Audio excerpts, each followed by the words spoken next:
So I'm going to borrow President Obama's words so that we can welcome the contestants to the stage. So, fired up? Fired up? Wow, that's so weak. Even the contestants, you're making the contestants start shivering. So, fired up? Ready to go? Fired up? Ready to go? All right, thank you so much. So, the first team that we're going to bring up, excuse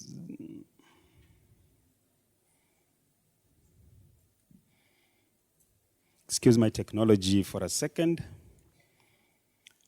Smart solar water heater with metering and billing system. Smart solar water heater with metering and billing system. Please help me welcome them. You can go to the stage.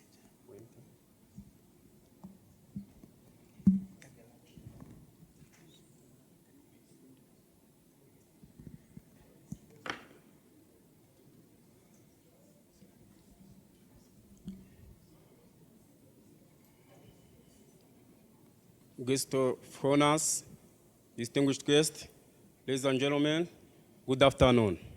My name is Sylvain Nazinda. It is a great pleasure to be in the front of you to present to you my project entitled Smart Solar Water Heater with Metering and Billing System. As you see this picture, shows us a technician who is installing smart solar water with metering system. According to Ministry of Infrastructure in Rwanda, statistics show us the total energy consumption is 527.5 million kilowatt-hour of energy consumption per year. As you see on this picture, water heater consumes 13%. In the survey we carried out in 4 hotels, they mentioned that 90% of their clients request for hot water in the morning and in the midnight. The pain of customer is high cost of energy. As you see this picture, here this customer who is heating the water using electrical energy, but it is expensive. He prefers to use combustible energy, but still to use combustible energy is very complicated. The solution is to supply smart water solar heater to customer for zero charge, installation for zero charge, maintenance for zero charge, and providing affordable payment model.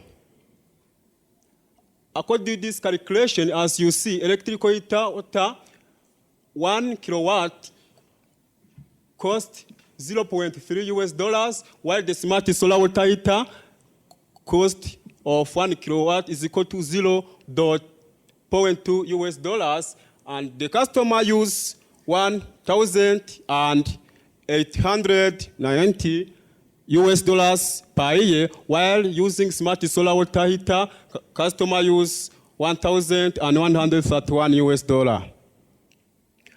Here, this picture shows customer who is enjoying the solar smart water using meter system, where the customer, he get the message from system which shows the energy consumed, and then the provider prepares the bills. After, the customer will get other message which shows the money he must pay related to the energy consumed. Our targeted customer for our project is hotels and motels. As you see here, we have the current hotels which already use this system, and home center motels already use this system. The revenue model, we expect to implement 100 smart solar water heaters. One smart solar water heater takes $1,141 for completing their implementation. While it refers to the 5 customers who are already using this system, one customer consumes 17.5 45 kilowatt per day. The cost of 1 kilowatt is equal to 0.17 US dollars. Customer will consume 1,131 US dollars per year. You have 1 minute to go. Refers to the 5 solar water heaters which will use this system. We expect that this project has strong result. This is the evidence for the validity of the concept. Thank you.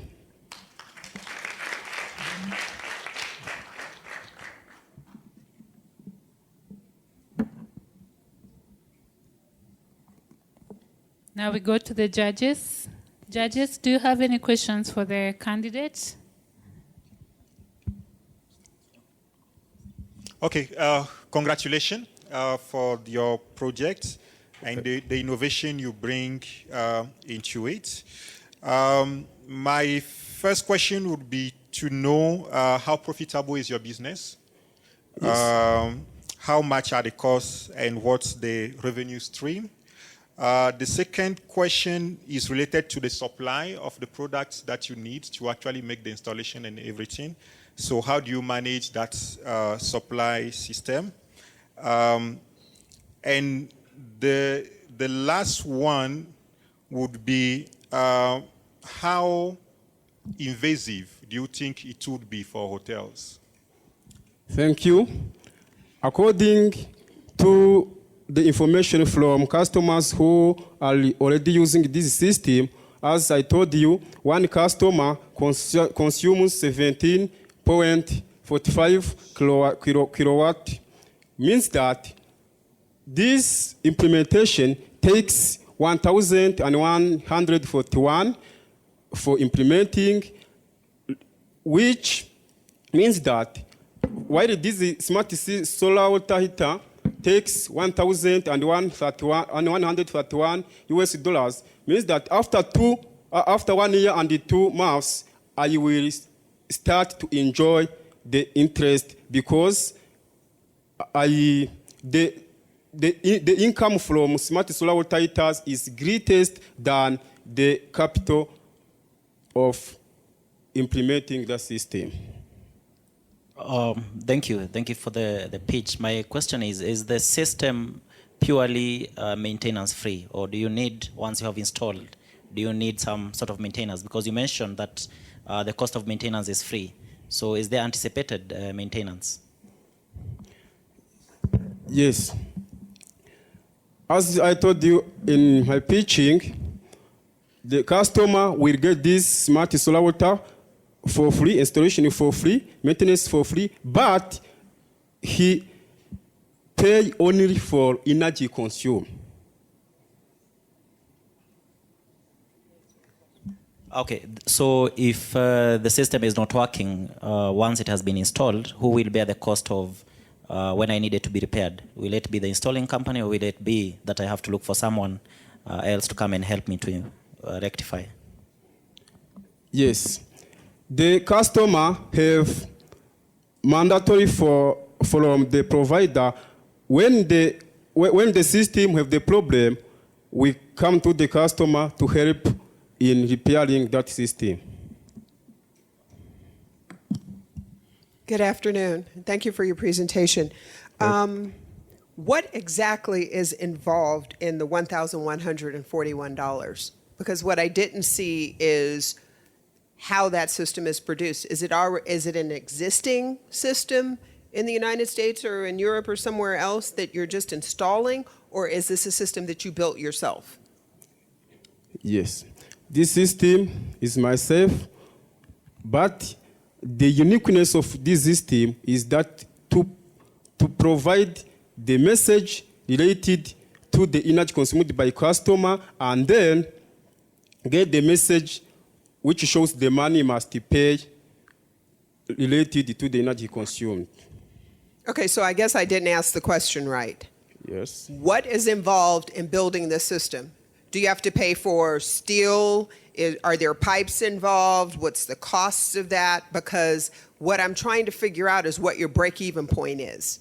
So you would have development costs, what it cost you to develop this idea and to build this product. Yes. And then against that, you're going to have, okay, I need to sell this many of these units in order to break even. So I don't have enough information as to whether or not this is going to be a viable business over time. So I'm going to go back and ask you the question again. Is this something that you're building? And if you're building it, what are the costs associated with it? How much have you put out, or how much do you have to put out before it actually runs? And then how many customers do you have to break even? Please, I don't understand the word, the question. Okay. Okay. So the materials that you use, Yes. where do you get the materials from, and how much does it cost? Yes. Right? Like the container, the solar panels and everything, where do you get them from, and how much does it cost, for example? And Yes. if you use, for example, if you have to supply 100 hotels Yes. in Kigali, right? How much will that cost? And by what time do you think you'll start making profits, considering the initial investment that you'll make? Yes. Some materials which used to implement this system, some of them is sold in some shops in Rwanda,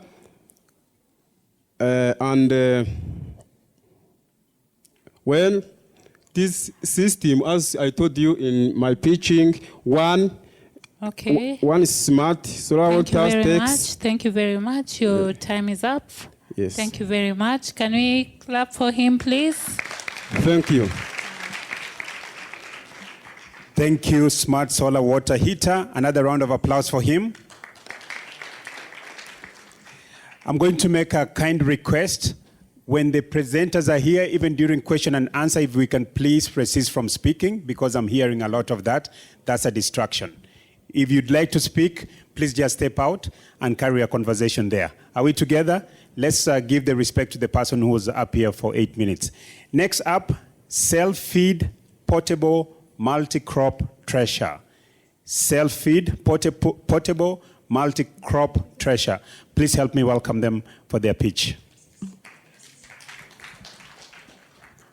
As they come up stage, let me remind you, your presentation should last for only 5 minutes.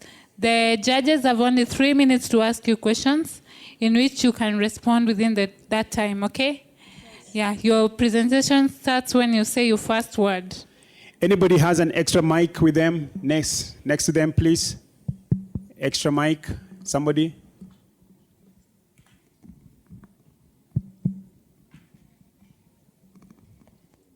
Good afternoon. My names are Ngabire Egidia, and here we are African Future Creators. We are mechanical engineering students from IPRC Huye, Rwanda Polytechnics, and we have been working there for 2 years, and each year we have something new to produce.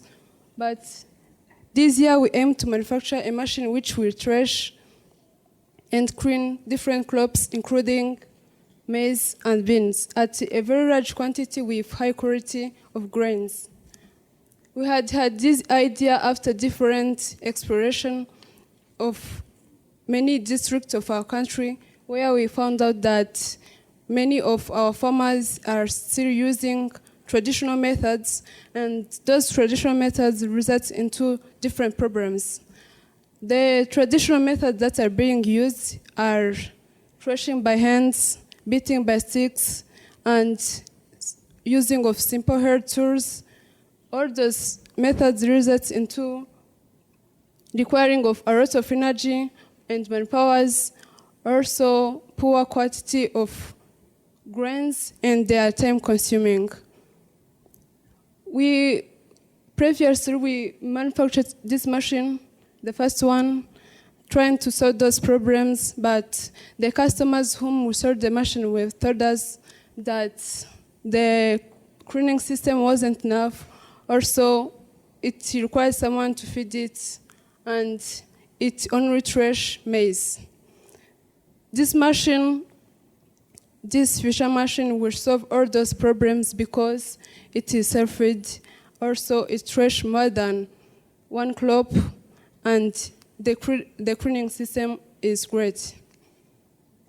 This is the design of the machine that we want to implement, and its capability is it will speed up the process because it will give 5 kilograms of grains per hour, and also it will reduce manpower by 90% and reduce broken grains by 82%.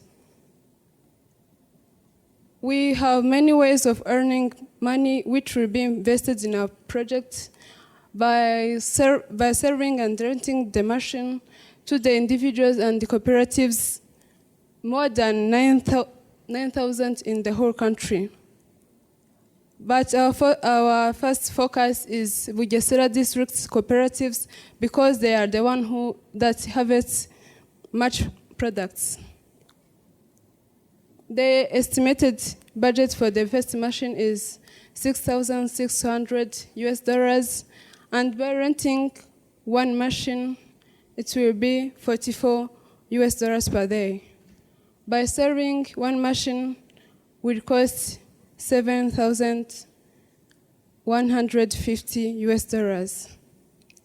So our project, we have done different competitions where it was observed that our project is very needed to our community, and also we believe that it will be a big success because the operators are available, the materials are available to our country, and also it will be a good way of earning money, not only for the owners, but also for the community.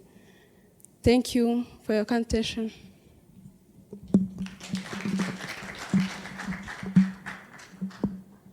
Well, in time, you finished within 4 minutes. The judges, questions, please.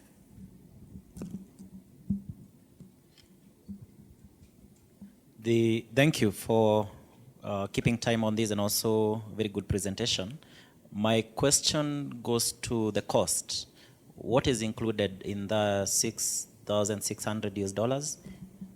Is there something to do with the after sale in terms of the services that come with that?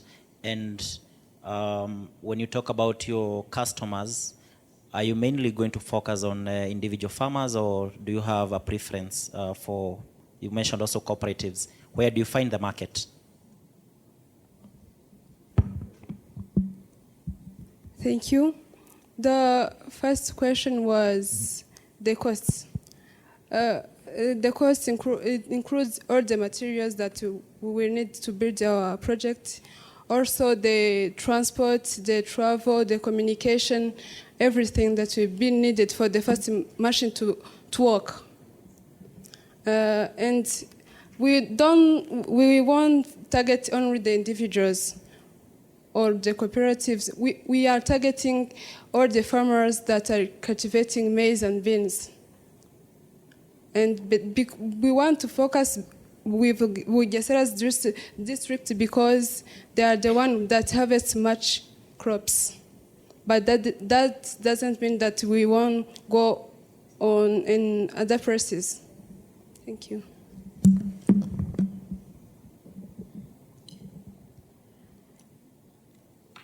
Thank you for your presentation. That was very well done. Do those two guys speak? Yeah, of course I do. Okay, I don't know. But I do have a question.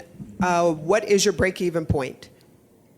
Breaking? Do you understand the question? If not, I can explain. Maybe you can translate it so that you can get Okay, so some technical what terms that you happens? don't get. Yeah. Okay, so what happens is when you come up with an idea and you're going to build machinery and you go out and you have to buy all of the inputs. So you have to buy the metal, you have to buy whatever else goes into putting it together.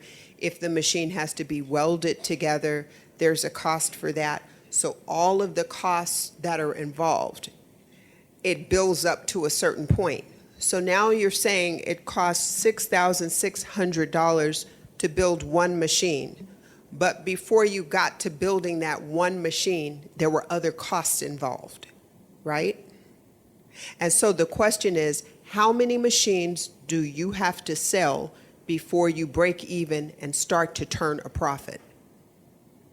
Okay, thank you. Maybe she didn't mention it in our presentations, but we really want to start with producing 90 machine.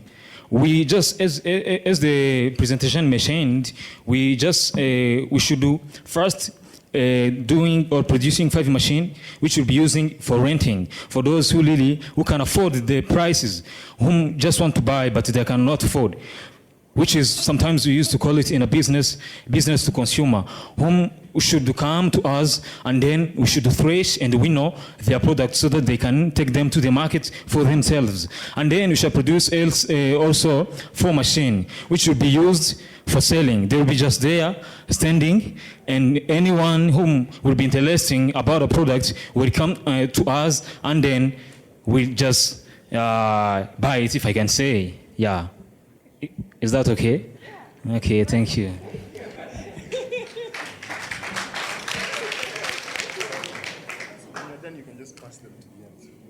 Okay. I just have one question to know, because I've seen the cost of it is $7,000, $7,150, and then the renting cost is $44 per day. Yes. My question is to know what is the willingness to pay for that cost among your customer base, and while responding, I would like you to compare that to what it costs now for them to do it manually, to see if they are willing to pay that cost to actually buy your product. Thank you. Thank you. Maybe sometimes to clarify everything in a PowerPoint, it's somehow consuming time. That's why we try to summarize, but I will answer it very correct. As I said, as we mention it here, it is written, or it will be done like that, $44 per day. But when we compare to the traditional methods, I would like just to take a retail compilation with traditional methods in our machine. As you know here, most of us are Rwandan. And during the cultivation, there are what we call a umubyizi. It's the money, daily payment, what we call a wage for the workers, or for the workers whom will work a day and they pay their cashes and then they go home. Most of the time, when we count the hours, they used to do 8 hours per day. But during our machine will be able to thresh and clean the maize 300 to 500 kilograms per hour. All right? And then I'm just Thank you very much. Your time is up. Christ. Your time is up. Thank you. Thank you. A round of applause for them, please. Thank you.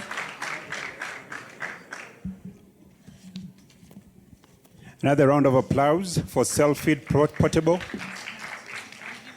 All right, next up, again, I'm requesting you, during the Q&A, I'm hearing a lot of conversation. Please, I'm saying please, if you'd like to speak, step out. All right, let's give respect for the people up here so that they can concentrate on the questions which are being asked. Are we together? Where is my colleague? Maybe he can say it in a language that is more understandable. I don't know, he disappeared too. But please, during the Q&A, I'm hearing a lot of background conversation. If you'd like to speak, the door is wide open. Please step out, then come back in. All right? Let's just give respect for the contestants. Next contestants up, team up, Pro Geeks. Round of applause for them as they come up.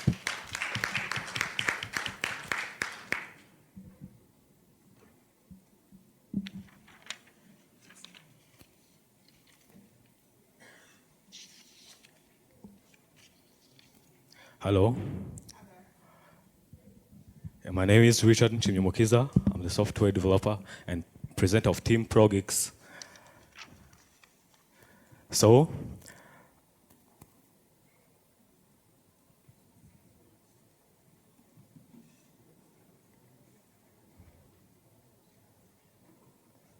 Yes, I'm the presenter of Team Progix.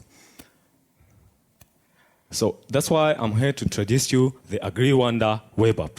It's a web application that is going to solve all of those problems farmers and customers faces in Rwanda and also the whole Africa. So there are plenty of problems farmers faces and other agricultural cooperatives, like the destruction of the harvest. For example, because of the scarcity of the market. So the solution of that problem is this website is going to be a great place market of those produce of those farmers and cooperatives. The other problem is the low value of cost or the prices of some crops. For example, in some places there are problems of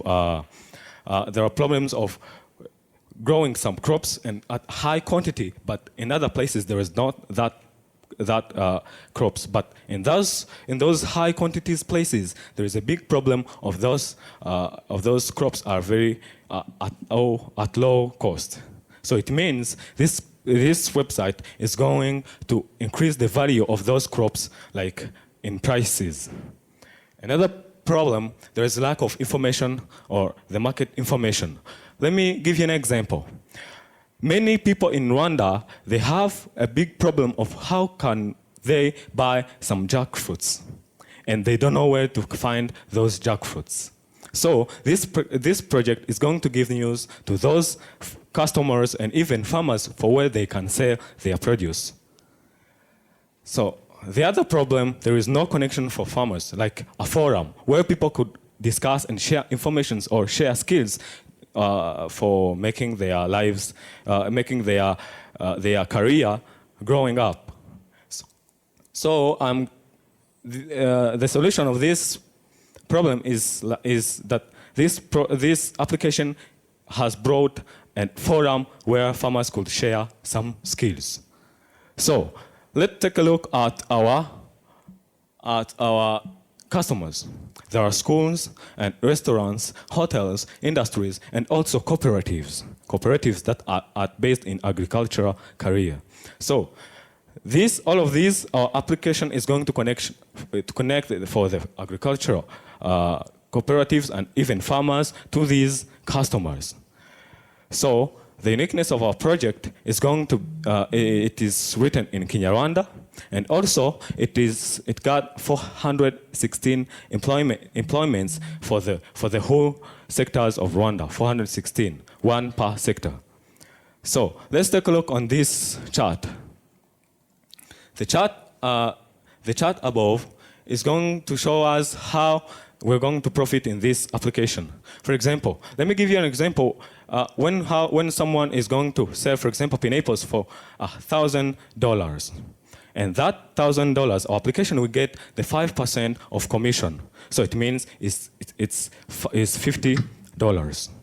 So the expectation of strong results, this application will work 24/7. And it means it will help the farmers to sell their harvest easily, and also it will use the SSD code for accessing for those who does not have smartphones. They will access the website. So let's take a look on this on the functionality of our prototype. Start winding up. You have 1 minute to go. Thank you.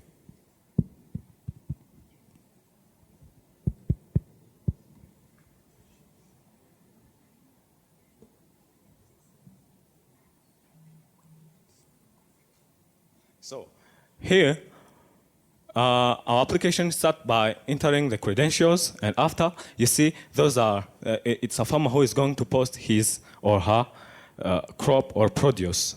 And when he finished, the produce is going to the market, and everyone could see it, and everyone in Africa or even in Rwanda could be able to buy that product. So after that, when a customer is going to buy that product, it means they are going, he will get a code for payment in any bank, and when he finished to pay, he set plenty of information of how the product is going to be delivered to him or her.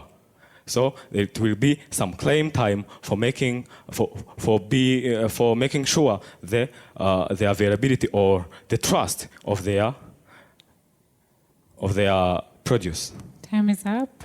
Thank you. Questions, judges?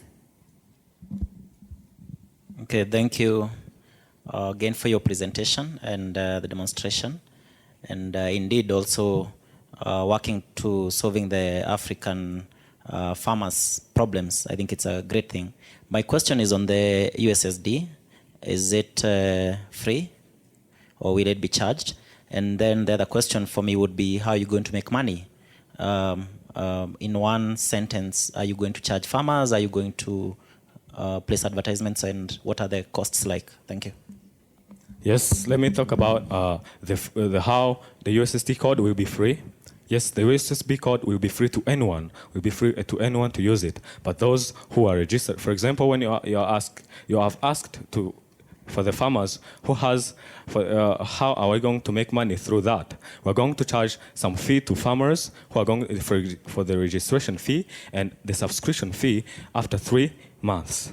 Yes, let me allow my friend. Yeah, for our profit is done between farmers and the customers, is for commission fees of service. There's 2% for the customers and 3% for farmers. That equal to 5%. That is our profit.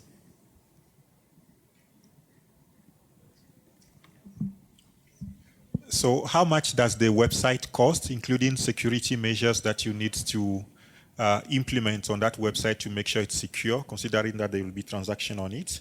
That's the first question. The second question is to know what are the current competitors doing the exact same thing that you actually have to compete against, and what is your strategy to actually find your own market share? Yes, the first question you have asked of what measures we have, what cost that will it take for making money, or for the security measures of that transactions on internet. We have our website will first work in Rwanda. For the first time, we will work with those banks and mobile money and others banks like that. It will work like it will give the code for the customers, and after they will pay it. So the cost, it will cost about 5 million Rwandan francs. It is almost $5,000 for the whole, for the end of the project or this website, including those security measures. So the second question you can answer. Yeah, for the second question is that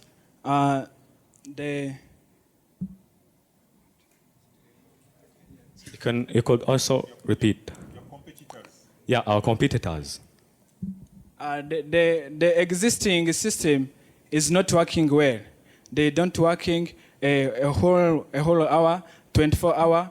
It is not have availability. But this system have 90%, 99.9% that is available to the internet. It is working a long time, not crashed. So is your system cloud-based or is it server-based in your facility? Yeah, our system is server-based. It's So a it's not server-based cloud-based. application. So if your server goes down, what happens? So when our server goes down, we measured a way of making a backup server. When first server goes down, and it will, but the other server will automatically launch. So Okay. it means we will do like parallel servers. Okay, so I'm going to ask you the same question I asked everybody else is, when do you break even? So let me explain it. So if you spend $5,000 or 5 million francs up front, Yes. when do you make enough so that you can now start making money? Yes. Like how many subscriptions do you have to sell? How much 5% profit do you have to earn in order to cover all of your initial costs? Yes, thank you. Yeah, your question is about of how many people have to subscribe or in order to get to start making money while the website have started.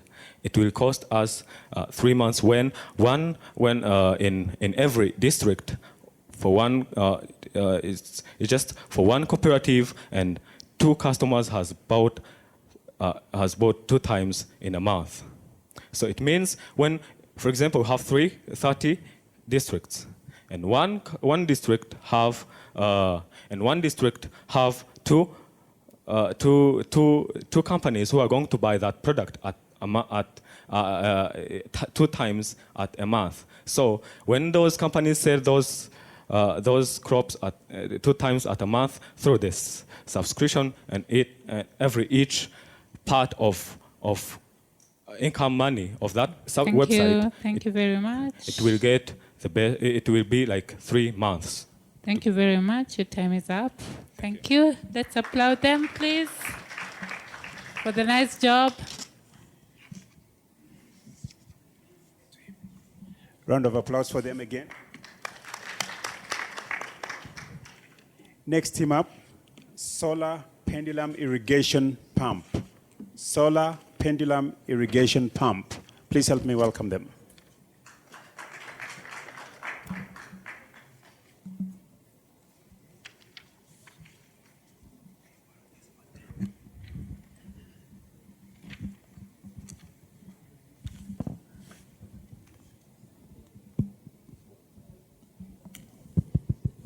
Judges and all protocol observed, good evening. Good evening. This is Rongel Pumping Solution Farm. I'm Elvis Moma, the fabricator and the designer of Rongel Solar Pendulum Irrigation Pump. I'm Whitney Odede, the sales and marketing manager. I'm Vincent Wesonga, the production engineer. We are dealing with fabricating and designing solar pendulum irrigation pump. Number 2, we are selling the fabricated pumps. Number 3, we are installing, servicing, and repairing of the parts. Basing on our business concept, we did a research on the small-scale irrigation farming, and we established the following problems on our potential customers. Problem number 1, that is the difficulty in lifting of water. You find that the farmers outside there, they have difficulties in lifting of water from any source of well. And also, there is time consuming. You find that these farmers, when they're drawing that water, maybe the kisima, let me say so, it's deep. There is that wastage of time. It will cost time. And also, some pumps are pollutant outside there. And also, some of them, they're expensive. And also, at number 5, some of the pumps, they are labor intensive. Basing on the problems stated, Rongel Solar Pumping Solution had the following solutions. 1, it is a hybrid pump, meaning it's both automatic and operated manually, unlike the existing pumps which does either of the two. It is so unique such that the manual mode is both clockwise and anti-clockwise, and the automatic mode is using solar. 2, it is an non-pollutant because we are using the solar to operate, which is environmental friendly. 3, it has increased the efficiency since the flow rate is high as compared to the existing pumps. 4, it's very cheap, meaning it's made using the local available materials. 2, it's affordable to all average customers as compared to the existing one, which goes beyond $50. Then also, it is easy to repair since it uses less skilled personnel so that it can be affordable to the average customers. About the average cost of production, the Rongel Pendulum Irrigation Pump will go at $200, and we will sell it at $290. We will get a profit of $90. Basing on the problems and the solutions made, we had to make a prototype which we showcased in various events under the regional and at the national levels. And we really worked well, and it impressed a number of customers who made orders. We are looking forward to make a number of them given an opportunity like this, since we have patented it. Looking at the impact of our pump and to the community members, number one, there is increased cropping activities, and also number two, there will be increased food production, and also we shall have increased youth employment outside there, and also there will be increased transfer of technology, because when I have a skill about the pump, it will be transferred. I'll transfer it to another person, and that will increase that technology upon the members. And also, you can also look at our pictures here. That is the current the way people are using drawing water from the wealth. You see, they are lifting water, and that is time consuming also to the farmer. And basing to the problems that they are undergoing, we have the kind of boreholes. You find that they are strenuous. They are using ropes which might get cut and even drop their buckets back to the well. 1 minute to go. And even some of them can drop inside when they are operating. Then under the solutions, this is the Rongel pumping solution that has come to solve this problem. These are some of the events we showcased, and a number of people were impressed with it. There you can see guys from Canada College, Humber College, they are impressed with our innovation, and it is quite impressive. Less labor intense baby labs using Rongel. As you can see, it is easy to operate. This is under as I've said, we participated in regional and national, and we emerged the winners, and this is the present, as you can see. The widely read paper captures the wonders of Rongel pump. Thank you very much. That presentation is too exciting. Time is up. So, judges, time for questions. Okay. Congratulations for having such a nice idea. My first question is to know if the pump comes with services related to irrigation. For example, do you install pipe for drip irrigations, or do you just sell the pump and then people can do whatever they want with it? So I want to understand if you just sell the pump, or if you propose, if you have a value proposition that includes an irrigation system. Okay. Probably the second question is how do you charge the pump? Do you need electricity in the environment to keep the pump active, or do you have a mechanical way of making it work? And I think those will be the two main questions. Okay, as I had said earlier, our main objective is number 3, installing, servicing, and repair. So once you get that one pump of ours, Rongel, I will do all those things. Then when the question you've asked that we are using the electricity, we have said no. We are using the solar, direct solar to charge our batteries, which runs the motor. And we are also using the manual mode, so it makes so unique, different from the existing, which use one of the two. Okay, thank you once more for a very good presentation. My question goes to the cost, the $200 cost, and looking from your pictures, the innovation seems quite interesting. So is this an absolute cost, or is it a cost that, are there some hidden costs that are not within the 200? I'm looking at the panel and the batteries and the fabrication. So is that all inclusive in that $200 cost? Thank you. Okay, thank you. In $200, all is inclusive, because as you've seen the structure, we are just using the local available materials, and we'll be able to produce within that. And if we produce a number of them, even $200 will be more, because the materials we buy, the remains, they can begin producing the next item. So at what point do you start making money? At the moment, we produce pumps at a large amount. we shall be getting an extra profit. Then also to add on it, we will begin getting our income when we generate more. It will depend with the number of items we produce. Then it will increase the profit that we get. Last question from my end. I've seen you've made some demonstrations where you probably have showcased these to the outside world. Have you patented? Are you planning to patent, or have you patented? It has been patented. With the KIPI. KIPI. Yes. With the KIPI. That was a great presentation. Thank you. Welcome. Thank you. Thank you.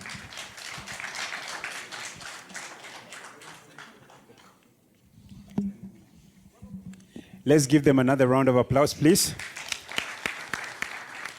The next team up, Wivunika Ticketing. Wivunika Ticketing.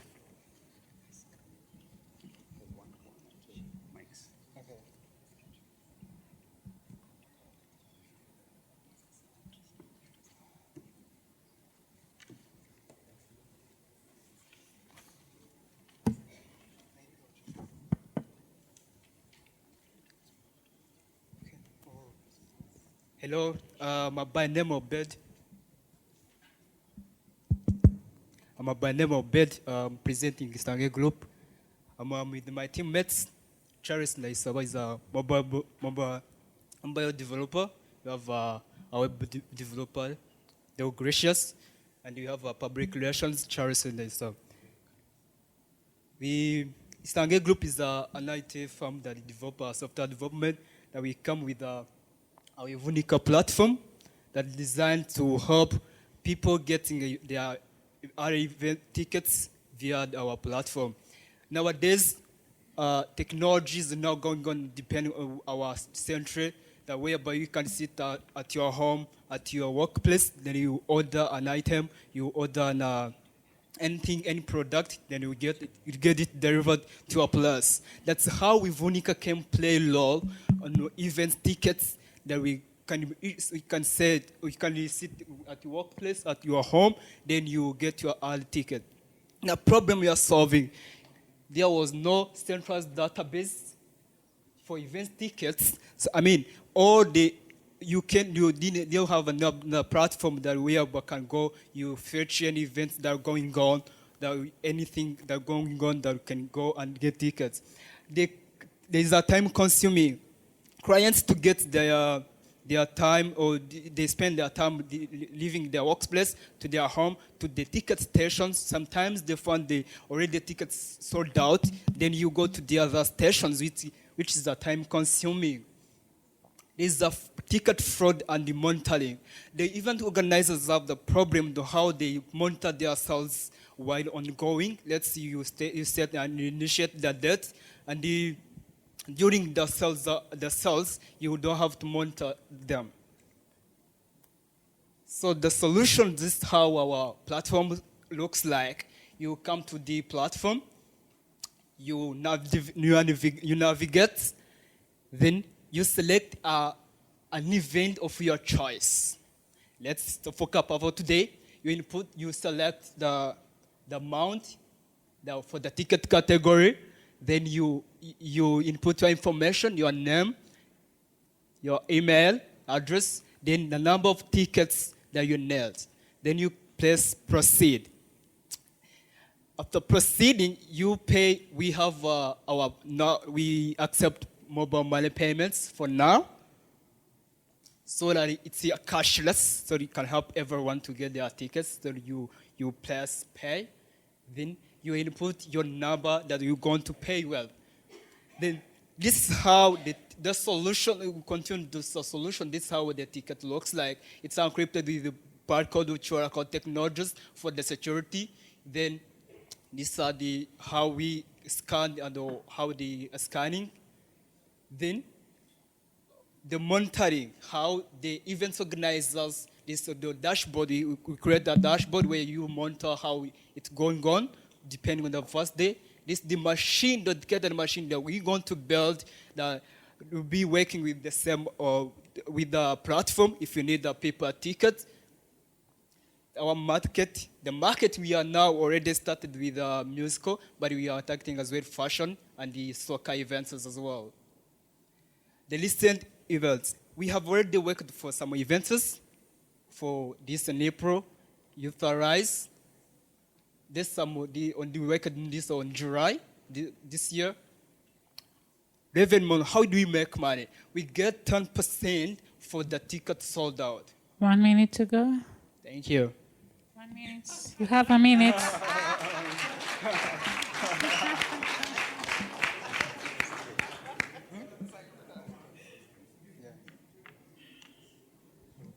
That was well timed. Judges, you beat me to it. My first question will be similar to a previous one. How do you manage competition? Because once you start going bigger, people will look at your website and will be willing to replicate the same. So what will make your business proposition so good that people will prefer coming to you rather than going to anyone else? Congratulations, you've sold or made some money probably already, or some revenue through the events that you have managed. What were the top critics of the business that you propose, and what is the cost of your website? Very interesting. For the first question that you mentioned, for long run, as we growing up, people will be engaging. I think that's the concerns property integration. I mean, how do I call it? Patent. I think it comes to patent. I think that's what we need. I think to the solution to solve that, it can be guarding so that it can, we have a patent. We can have patent so that no one can engage to that. I think that can concern to that if no one can involve to the such business.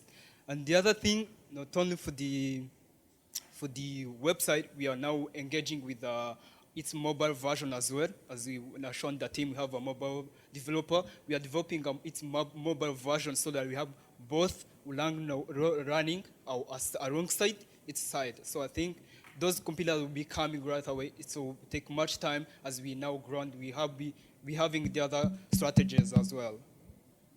For the second question, the website cost us $1,000, including those payment modes.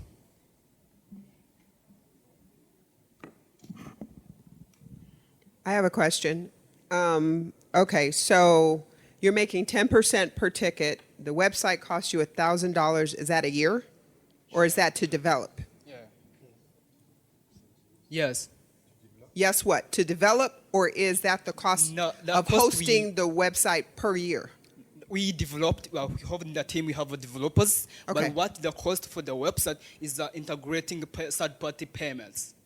Got it. Yes. Okay, and so the 10% that you're going to make, just from what I know, because I sell my products online, there's a back end. So every time that you sell a ticket, and every time somebody pays by Momo, I think that's what it's called, mobile money or whatever, there's a fee that's charged. They get charged a fee, and you get charged a fee. So how does that 10% play in with covering that fee and then covering the annual cost of your website? And at what point do you make money? Thank you. For our system, we didn't charge the client. When the client wants to purchase the ticket, if the ticket is $5,000, it means only her mobile money or his mobile money, we charge only $5,000.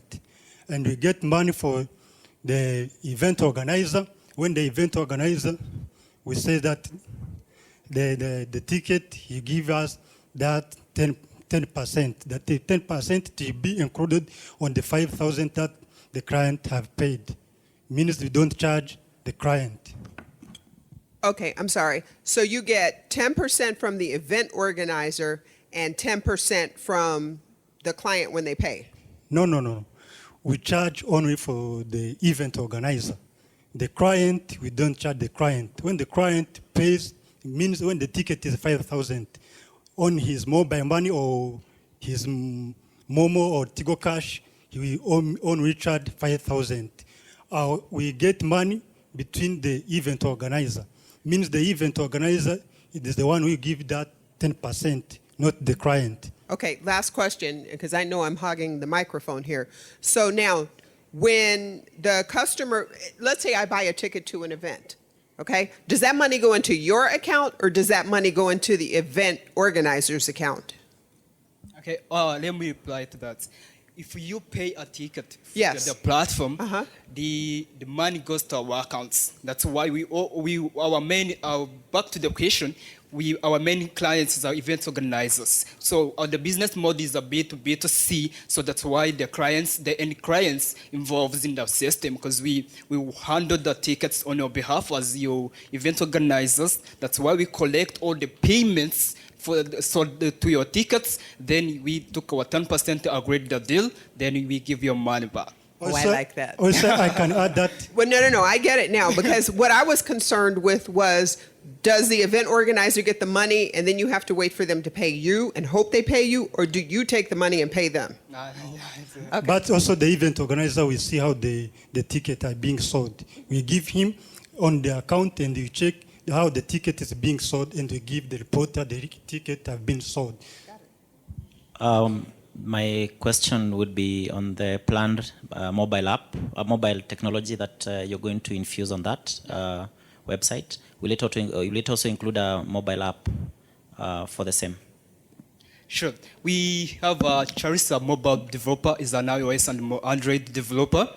We have already started the mobile the mobile development already, even in my phone, but it's for record of ourselves. We're gonna release it very soon as it finalized. We now the stage we are on the mobile version. We are now going to integrate the payments already, but so soon we're gonna release it as well. So for both, we'll be handling it. Thank you very much. Thank you very much. Your time is up. It was a nice presentation.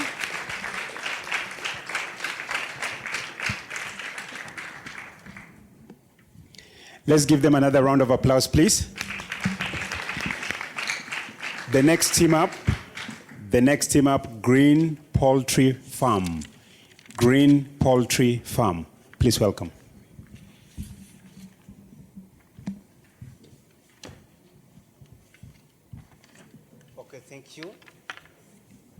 Okay, thank you. I'm Levokati Nchimimana from IPRC Gishari, Rwanda.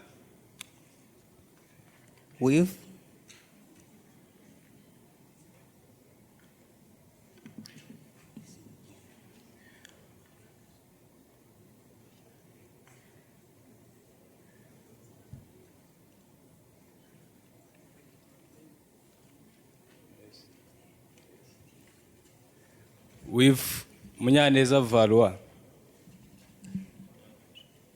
Our project is called Green Poultry Farm, and this is a company that will be established for manufacturing hatching machine which produce desired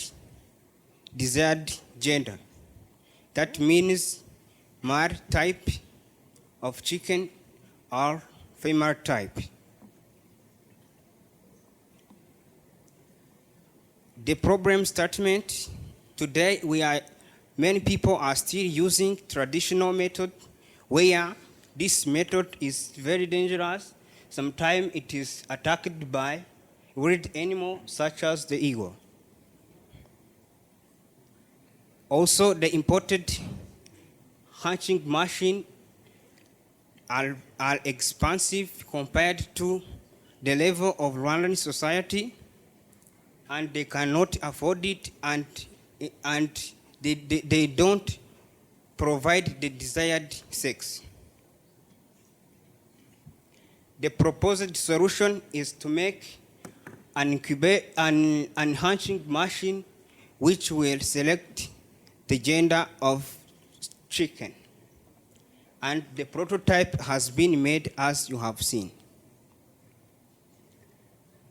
The hatching machine will increase the productivity, where the people or the citizen will come out of the poor and become rich.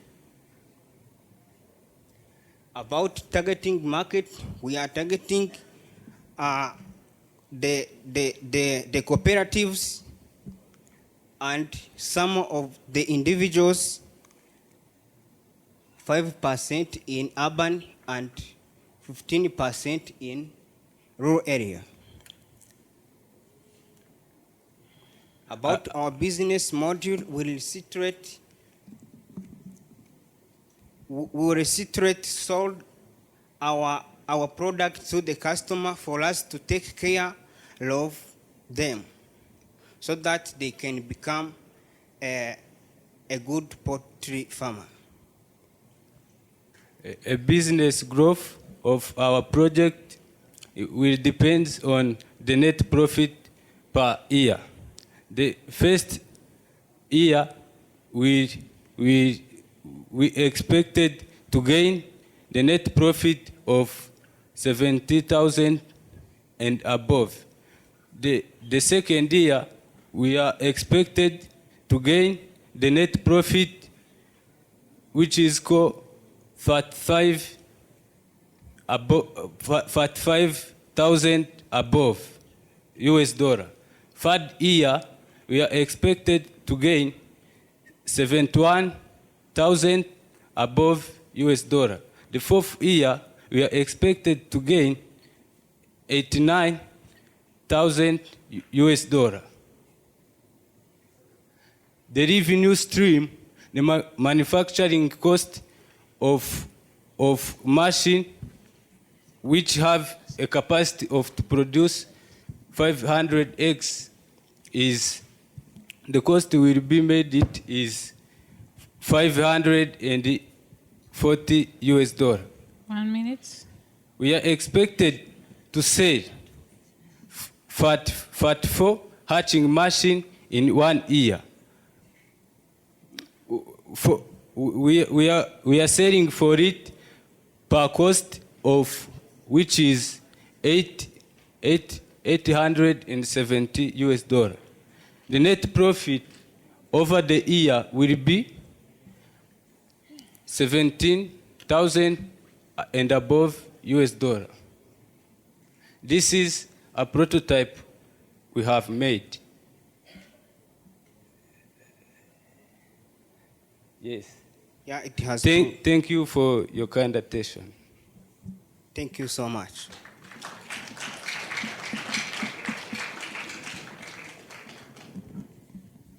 Judges? Thank you for the presentation.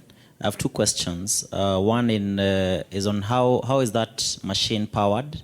Is it electric? Is it how are you powering that machine? And secondly, it's about the numbers. I would like you to revisit those numbers again, particularly for year one. Could you clarify? Okay, thank you. Can you respond? About. Can you So the repeat first question is on what is the source of power for that machine? Is it electric? Is it solar? Of course, it is electrically, and it can be powered by solar. Of course. Okay.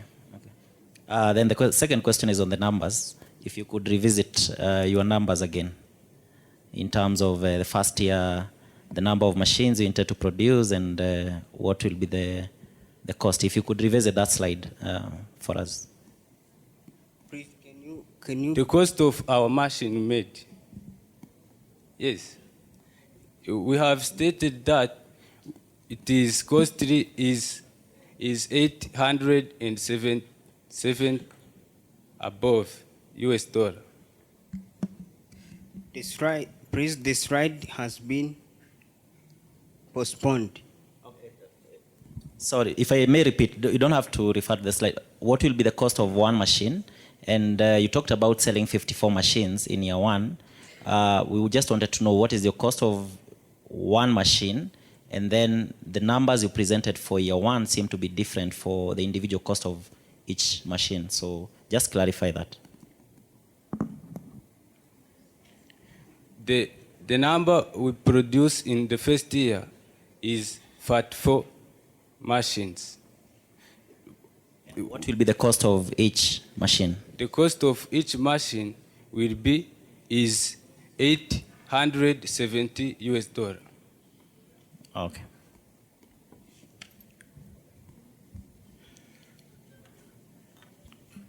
Okay, thank you so Okay. much.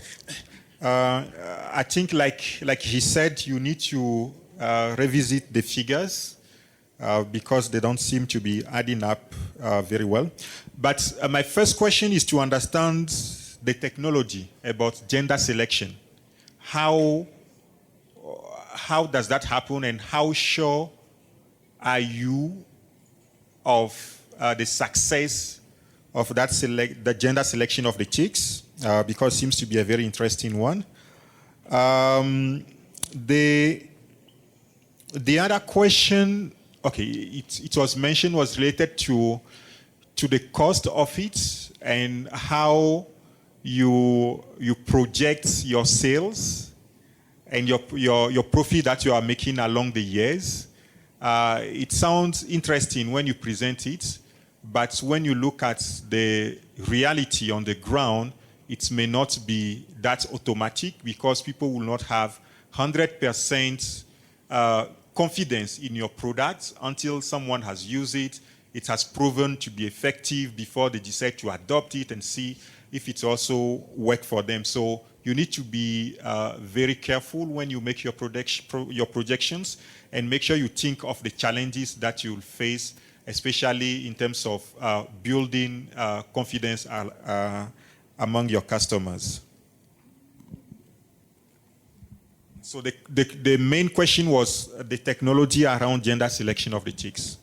The technology, from our observation, when the egg were put into a temperature of 13 degrees Celsius and 28 degrees Celsius and 20, at the first time, after 3 days, the 80%, when they are put into hatching machine, we have seen the 80% of mar, and for 28 Celsius degree, after 3 days, we have put it into incubator, and we have seen this number, 80%.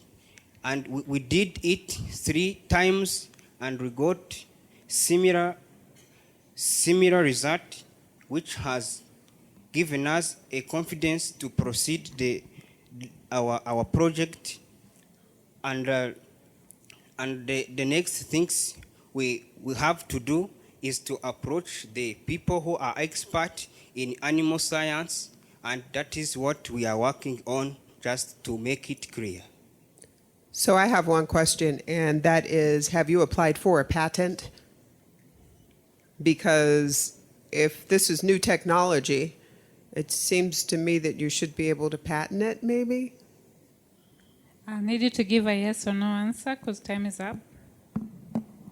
Yeah. Of course. All right. Thank you very much. Time is up. Okay, thank you so All much. right. Thank you.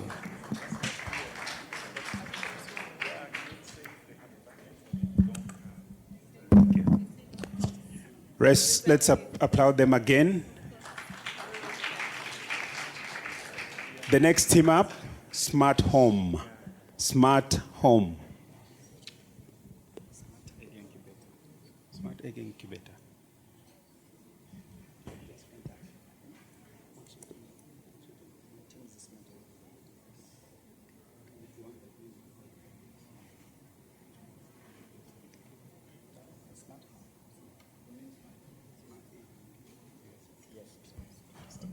Apologies for that. It's Smart Egg Incubator. Smart Egg Incubator coming up next.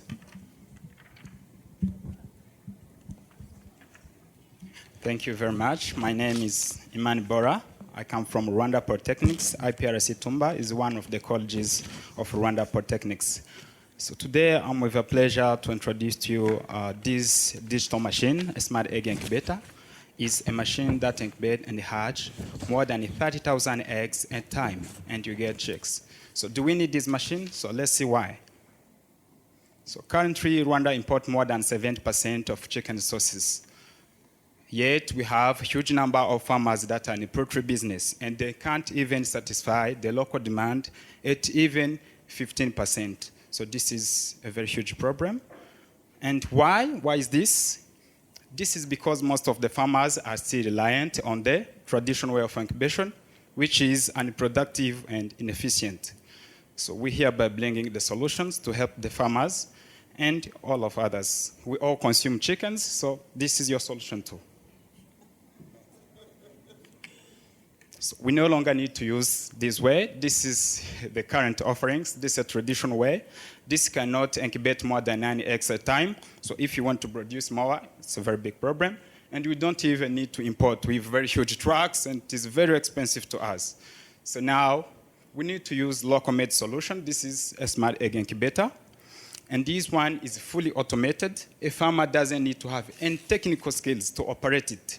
And it is in user-native language interface, which allows them to use it simply without any other skills, without any other resources.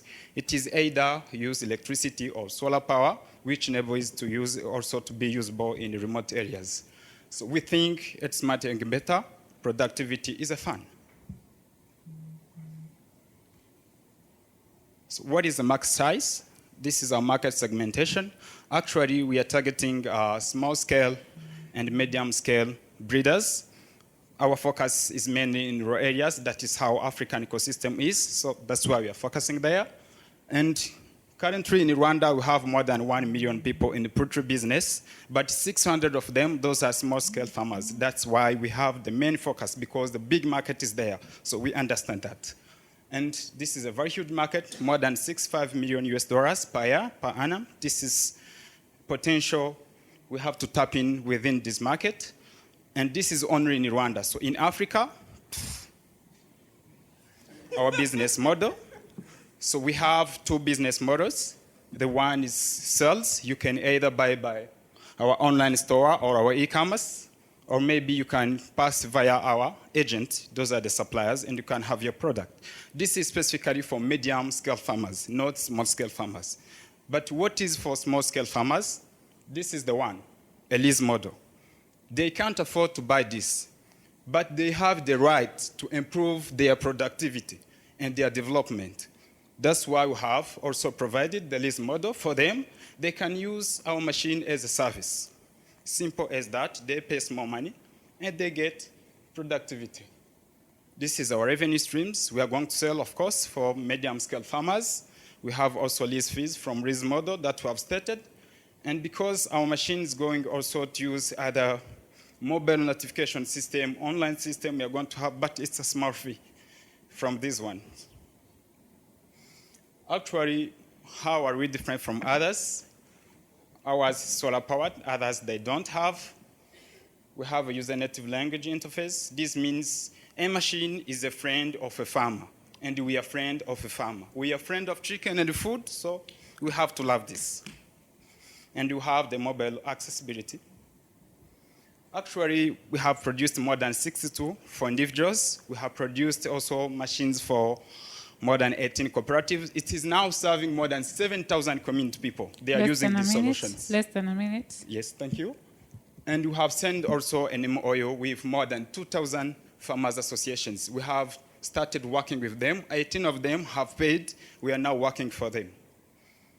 This is our financial projections, but I'm going to talk much about the first year. So the red one, this one is the profit, and this one, the green one, is revenue, and those are the expenses. For the first year, because we are going to invest much, so we are not going to have much.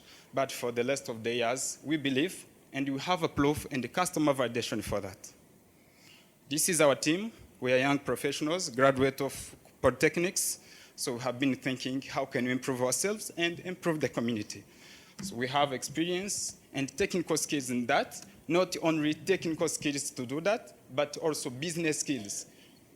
Well Thank done, you. well done, well done. Now, judges, please stick to your time, 3 minutes for questions. Yeah, I think thanks for the clarity in presenting your project, and congratulations for doing that. Thank you. The presentation was good. The only element I really did not get was the actual figures relating to the sales, the lease, the service fee, the cost in terms of the management of your business, including the staff working for you and everything. So how much are you selling now, or how much are you planning to sell, and how much will that generate in terms of sale? When it's about lease, what's the period of lease, and how much does that generate along that period as well? If you have to do a bit of maintenance, how will that cost you? I'm not sure if you've worked out those figures. If you have those estimates, it will be good to actually hear what they look like. Actually, it's not an estimation. It's a reality because we have been in this business for more than a year. So we know now the reality, and we have amended different things to fit the market. Actually, we have been working for individuals, but we have seen, because due to financial limitations of people, they should have grouped themselves so that they get solutions and improve themselves together. That's why we have started working with cooperatives. And So cooperatives... What are the figures? Yes, that's what I'm going to say. So for individuals, those are 62 machines that have been sold already. For cooperatives, we have sold more than 82 machines for cooperatives. Currently, At what price? We have different prices because we have more than 30 types of machines. Depends on the size. So they have multiple sizes dependent on the financial size or status of a cooperative. So maybe I can tell you the range. So from $200, that's the minimum for the machine, up to $10,000, you can get a machine. So we have a huge room so that people can afford there. So you're building to order. So in other words, if you go to an individual and they say, okay, I only have 5 chickens, then you build a machine that will do what? That's not the way. Well, but how we do, we have set our own types or sizes that we provide, because we have been in campaign for our product awareness campaign, and we have been using the forms to correct the information from the farmers so that we understand really what do they need. So we have set those sizes according to the farmers' needs. Thank you. Time is up. Time is up. We are running out of time. So next teams, please try to rush. Round of applause for him as he exits. Next team up, Smart Home. Smart Home.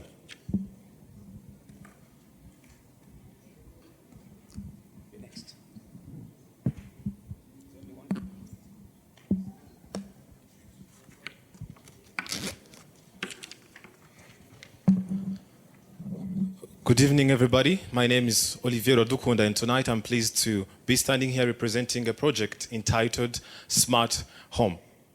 Smart Home, you may ask yourself, what is Smart Home? This is a system or a technology that enables people to control their home appliances anywhere at any time, just without any problem.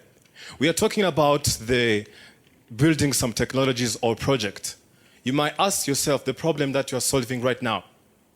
We are solving 3 different problems. The number 1, the world is suffering from the power or electric power lost in everyday life. We're talking about building technologies, start up some little projects, but without access to electricity, nothing can be done.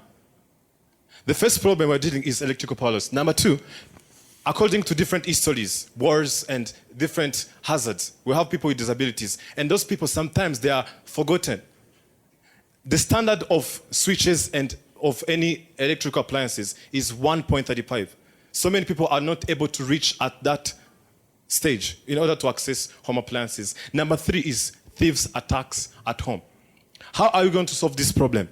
We've developed a mobile app that will enable you, wherever you are, to control your home appliances even though you're not there. For example, imagine you left your home with so much stress of work, maybe you're late, and you've left the light TVs on, and you're already at work. Will you come back to switch off your lights? No, that will be a loss of time. So with our mobile app, you'll be able to control, to turn off those appliances at home so that you will save those electrical power that is being lost. Number two, the problem of people with disabilities. We have developed what we can call all-in-one remote control. People with disabilities, anywhere he'll be at home, he'll be able to use that remote to control also those home appliances without any problem. Number three, for those people of thieves, we have developed a sensor that when somebody is approaching your house, maybe in a compound, the outside lights will be on so that you'll be able to identify that someone. Number two, we also developed mobile CCTV cameras so that with your phone, you'll be able to access cameras at home and see everything that is happening at your house. So our targeted customers, we are working with house owners. Someone who have a house will be our customer. Number two, hotels and bars. Number three, we also deal with working with banks and industries. So how are you going to get our revenues? In order to install our system, it takes us 100 USD. So for selling one system, it will be cost $150, but the cost will depend on the demand of the customers. Because as I have told you earlier, we have different customers. A house owner cannot demand the same quantity as a hotel. So the range will be between 150 and 380 and above, according to the demand that we'll be having. There's also another means of generating income, like spare parts that will be provided. We can do repair services at home, or we can also offer some on-site support. Our customers can be benefited in different ways, like enhancing the safety at home and security. There'll be energy saving. For your information, you have installed one application for our customer, and according to his testimony, he told us that 80.9 of the amount he used to electrical bill has been reduced by using our system. And also, you may ask yourself, there are some other similar. You may use a mobile to access control at home. But why our system? With our system, it is mobile optimized and user-friendly. You can use it while online or when you're not online. Number two, it is compatible with existing installations. When we're going to install this system, we not remove the existing installation or make some arrangement. So we make sure that we install it and it is compatible with any electrical installation at house. Number three, there is no more construction needed. We'll also use the existing infrastructure at home. So this is the team members. We're also graduates from IPRC Kigali in electromechanical technology. Others are from University of Rwanda. And these people, so far, they are qualified to deliver the business out of their best knowledge. Thank you very much.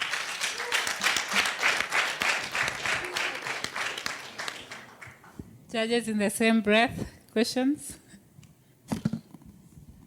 Thank you for that beautiful presentation. And I have a question. When you say that you can use the application offline, what does that entail?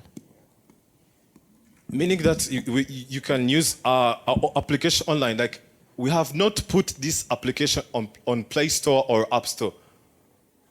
It means that once you reach to us and we sell you our technology, we just give you this app on your mobile phone. It's like how you can, use this, like how you can play game on offline. So this application also, you are able to use it while you are offline. I don't understand, so bear with me. I leave my house. I forgot to turn the stove off. Or no, one of my favorite ones. I forgot to turn off the coffee maker. I do that all the time. Now, I've left. I'm looking at my phone. I have no internet connectivity. How am I turning off my coffee maker? I'll answer you this way. Do you know GSM? So GSM works with the single network, as you can call somebody without internet. So we use this technology of GSM so that you can control this cooking stove or fan at home without using internet by using a single SMS. Then magic is done at home.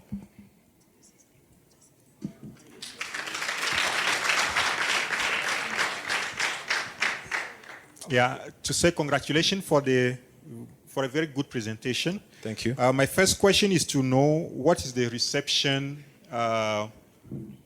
installation that you make in the house to actually receive that.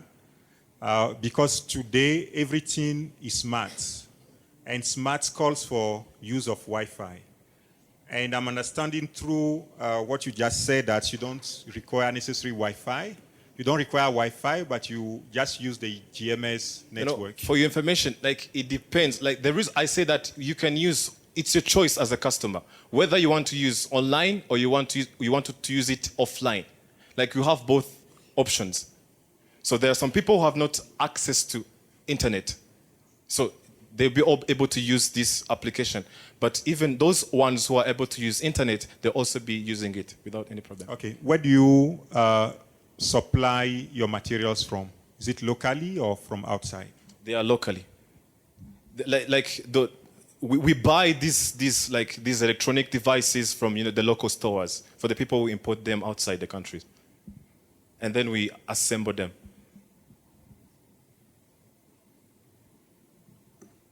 I believe you're done.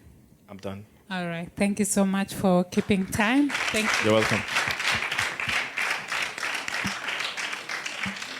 We have 3 more teams to come. 3 more. Another round of applause for him, please. The next team up, drunk driving prevention device. Drunk driving prevention device. Let's applaud them as they get ready.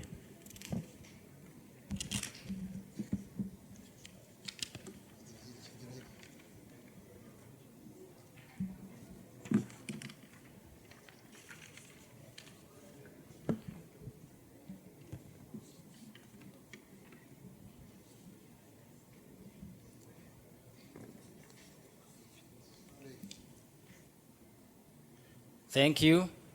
We are here to present a drunk driving prevention device.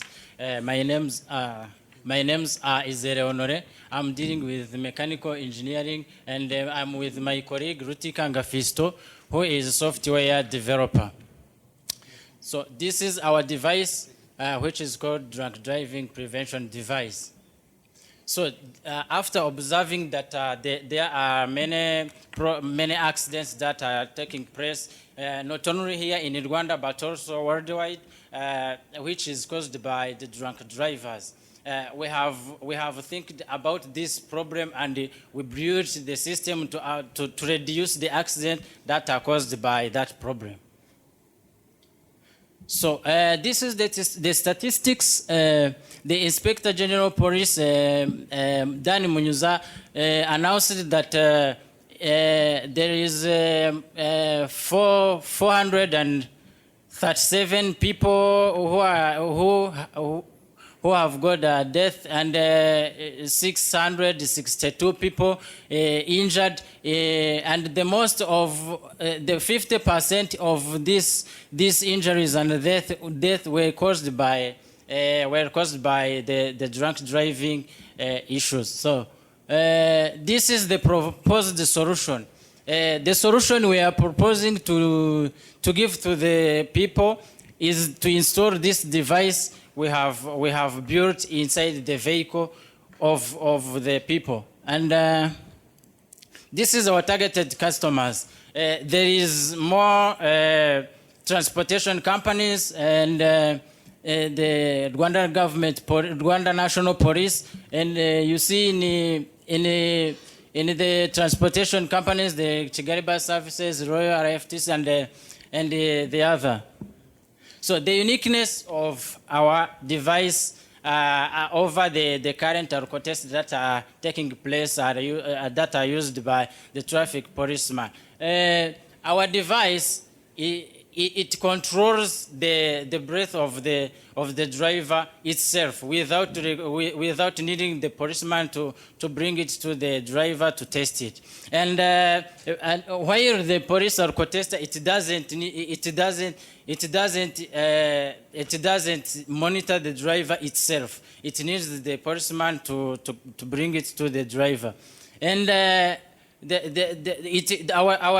our device sends the notification to the owner of the vehicle and also sends to the location of that driver so that he can get a support to drive that vehicle. So this is the offerings that we offer to our device over the offerings that the police alcotester offer. Our device offer 250 USD, while the alcotester offers 300 USD. This is the notification that gets to the vehicle owner or to the police once it is our partner. This is our income generation, how we make money through this device. The production price per one device, it is 100 USD, while the selling cost, it is 250 USD. And the gross profit for one device, it is 150 USD. So this is the graph that is showing us how the income generation is going up according to the increase of time. This is for 1 week. Yes, this is for 1 week and up to a year.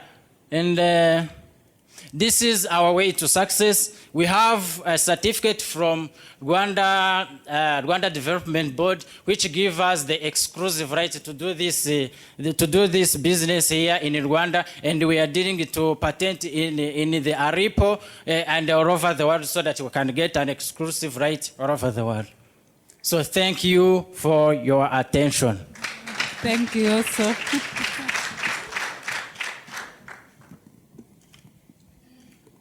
Hello, and well done for the presentation. I'm still asking myself, perhaps I missed it, what is the device? Right. And I don't have that answer yet. Perhaps if you can... What is the device? Yeah, help us understand. So the device is called a drunk driving prevention device. It works, we install it in the vehicle. And once the driver enters in the vehicle, it sucks his or her breath and analyzes it according to the standard level that are kept in the system. So once the driver drunk above the limiting level, it limits him or her to start the vehicle. And then if he started the vehicle and he is crossing road moving and he is drinking whereas he's driving, yes, a driver can drink whereas he's driving. And it detects that the driver drank above the limiting level. First of all, it sends the driver notification which thinks that it is going to stop the vehicle in 1 minute, after 1 minute. And then it sends the notification to the police and also to the vehicle owner. And also, thank you. And also, the device warns the other road users. It warns other road users by flashing double kinyota. Yes, flashing. Yes. I think in brief that is how our device is how it's working. Perhaps a last question for that. Yes. Will the device that sense and know this is the driver? Because Yes. in case I'm driving someone who is drunk. Yes, we put the limit of the range where the sensor could sense the breath. Yeah, it is the sensor is located there at the steering wheel, so that it detects the breath of the driver. Once you are driving, whereas now not once you are drinking, whereas you are sitting behind or the other side of the driver, it can't detect you because it works in the range that was detected, that was set by the system. Yeah. Thank you. I agree with you. You know, drunk driving is a menace in this continent. Yes. So I just want to know at what stage are you with the device development, because you said you have not yet patented. Yes. So why have you not patented if the device is ready, or at what stage are you at? We have already patented. And we have the certificate from Rwanda Development Board, which give us the exclusive right to do it here in Rwanda. No one can do this business unless we agree with him or her. Fantastic. Yes, thank you. So I just have one quick question. Who is your customer? Our customer is transportation companies and also Rwanda National Police. We are negotiating with the head of traffic, the traffic department, so that all vehicles here in Rwanda could contain that system to reduce the cost the police are using for this alcohol test they are using now. So shouldn't your customer be car manufacturers here? Can you repeat the question? Shouldn't your customers be automobile manufacturers, like Volkswagen is here, Toyota is here, all these different people? Yes, of course, as we said that it should contain government also the other private companies. Even the Volkswagen can tell us that they can manufacture the vehicle whereas it contains our system, so that the people can buy it without coming another. Much. Thank yes. you. Sorry. Thank you. Thank you.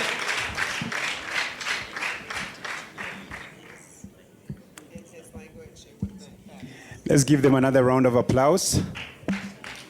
Good evening, everyone, and thank you, honorable judges, for the opportunity.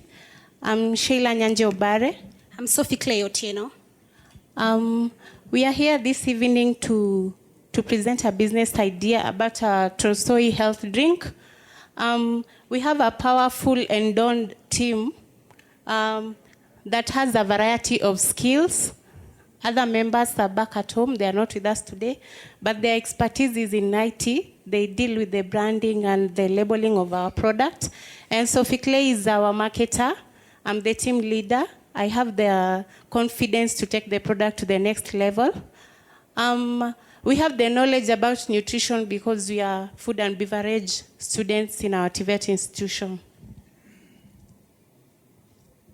Our Tosoi health drink is a functional food developed from ingredients that include tomatoes, hibiscus, honey, among other ingredients. It has naturally occurring compounds which are anti-cancer, like lycopene, flavonoids, and phenolic acid. Especially they prevent prostate and breast cancer. Our product is chemical free. We are using a natural preservative, which is honey. A lot of people are getting away from products that have a lot of chemicals. And our product is also patented. Our target customers are low-income earners that are males who are adults above 40 years, who are at a risk of getting prostate cancer, and women who are at a risk of getting breast cancer. Our value addition is that we are taking our customers from chemical-based products, which are of a higher cost, to our Tosoi health drink, which is chemical-free, and it is at a lower cost, where everyone can afford it. The sales promotion, we do discounts, we do giveaways. You buy two, you get one free. We reach our target customers through local media, through the radios, through gatekeepers who are chiefs, and WhatsApp, which is an in thing right now. And we encourage and sensitize our customers to grow more tomatoes, to grow hibiscus, and then they bring to us. And when they bring to us the raw materials, we are able to manufacture them and give it back to them. So we are empowering our community. When we are growing together with our community. We are also giving them food security. And so this enables corporate and social responsibility. So it's like we're giving back to the community. We have an advantage because we are under an incubation of our institution, which is a center of excellence in agriculture. So we are able to get the raw products easily. The raw products, the raw materials easily, and at a very, very low cost. So far we've been doing 70 bottles per day. So we are able to get a profit of $30 US per day. And we still intend to sell 150 to 200 bottles a day, hence an income range of 3,900 to 5,200 a year. And so far we have 3 clients who are diagnosed with the first stages of prostate cancer and breast cancer, and they've been using our product since 2017, and so far they've given us a positive feedback. 1 minute to go.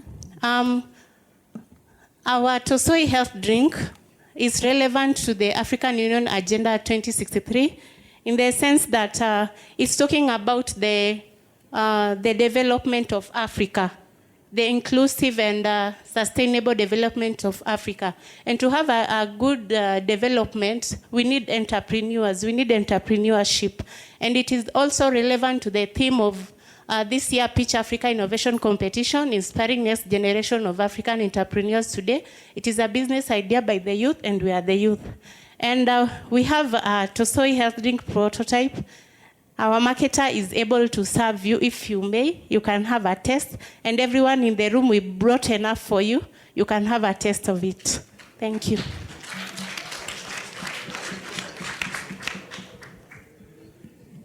Thank you. We'll move to questions quickly as we wind up. Thank you for very good presentation. And my question goes to, you mentioned you're currently incubated by your institution, yes. But then I look at the raw materials you need, you will need to outsource them. So what is the plan on that? Are you planning to do it by yourselves? Are you planning to outsource from farmers? And if you're looking at scaling, have you already started talking to farmers? Thank you for the question, Honorable Judge. We are already sensitizing the community around who are farmers. So they are able to produce for us the raw materials. The raw materials. When they bring them to us, we are able to manufacture. So we are also empowering them economically. And what is their interest? Do they have a higher interest on it? Yes, they do. So you said that you have, I guess, a couple of clients who have prostate cancer and breast cancer, and they've been taking the product since 2017? Yes. Are they under care of doctor? Yes, they are. And has the doctor given any testimonial or said anything about the product as it relates to the improvement of their health? Are they on any other drugs, or are they just using this? Thank you for the question, Honorable Judge. First, they went for the testing, and then we convinced them to start using our drink. So after a period of time, they have been going back for the testing, and the results are positive. The prostate cancer cells, they are being reduced because of the lycopene in tomato. Yeah, One last question. Are they on pharmaceutical drugs at all, or are they just utilizing this? Most of them, they've been using the pharmaceuticals, and they react with them badly. But since they've been using our drink, they have given positive feedback. They're not reacting to it.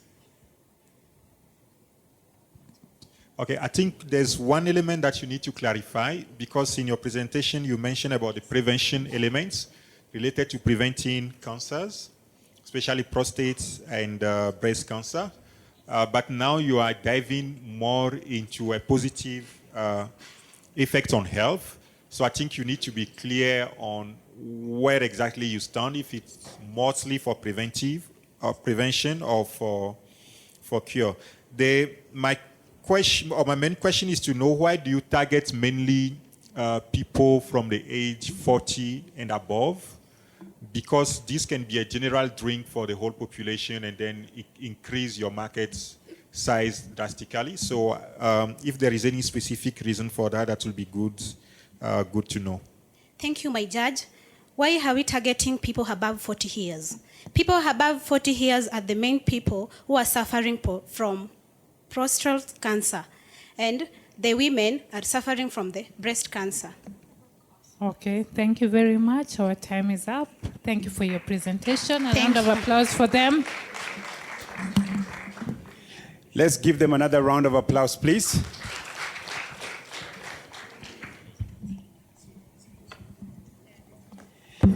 That brings us to the completion of the pitch competition.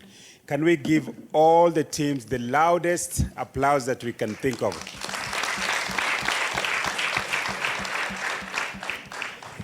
To the teams, congratulations for finishing the competition successfully.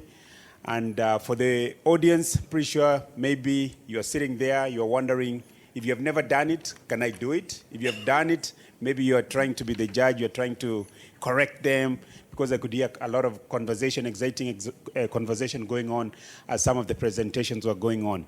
So for us, we have done our part. Now the judges are going to exit the room. They'll go deliberate. And when they come back, we'll have winners that we are going to announce. For the competitors, for the competing teams, as we said yesterday, and as we say today, all of you are winners. Before our eyes, you're all winners by virtue that you made it to this competition.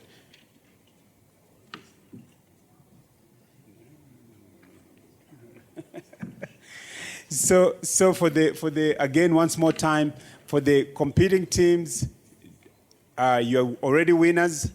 Whether you win today or you don't, you're still winners. The most important thing for us is, beyond today, we want to see some of these ideas or all of these ideas implemented.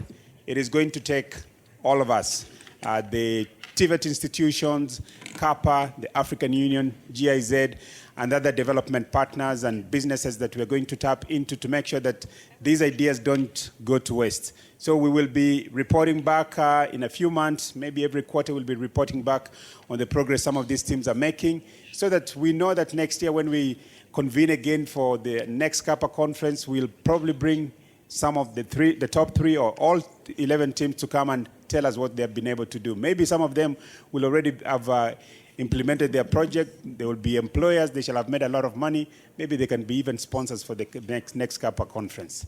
So with that, I'm going to ask for your patience as the judges exit the room to go and deliberate. Please do not leave, because they'll be back in just a few minutes so that we can announce the winners. In the meantime, I need the competing teams in the order that you presented. Competing teams, in the order that you presented, please come to the front. Competing teams, in the order. Smart solar water heater, where are you? Smart solar water heater. So why I'm calling them back is, in just 30 seconds, you guys have heard of an elevator pitch, right? Elevator pitch, meaning the lifts. The lifts in most buildings takes about 30 seconds from floor to the floor that somebody's going to. So in just 30 seconds, I'm going to ask each team to tell us what they thought about the pitch competition. So we'll stand over here and you'll tell us what you thought about the competition. Just 30 seconds.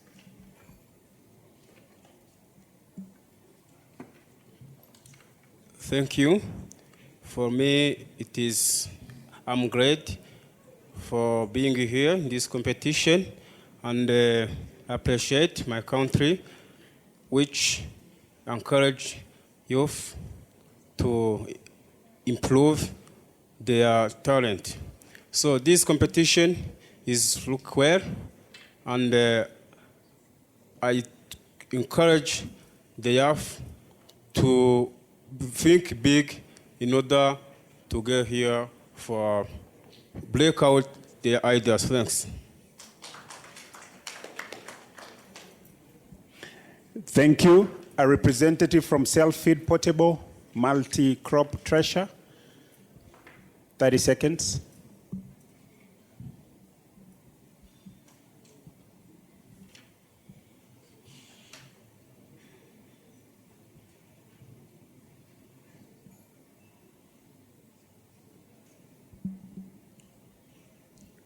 Okay.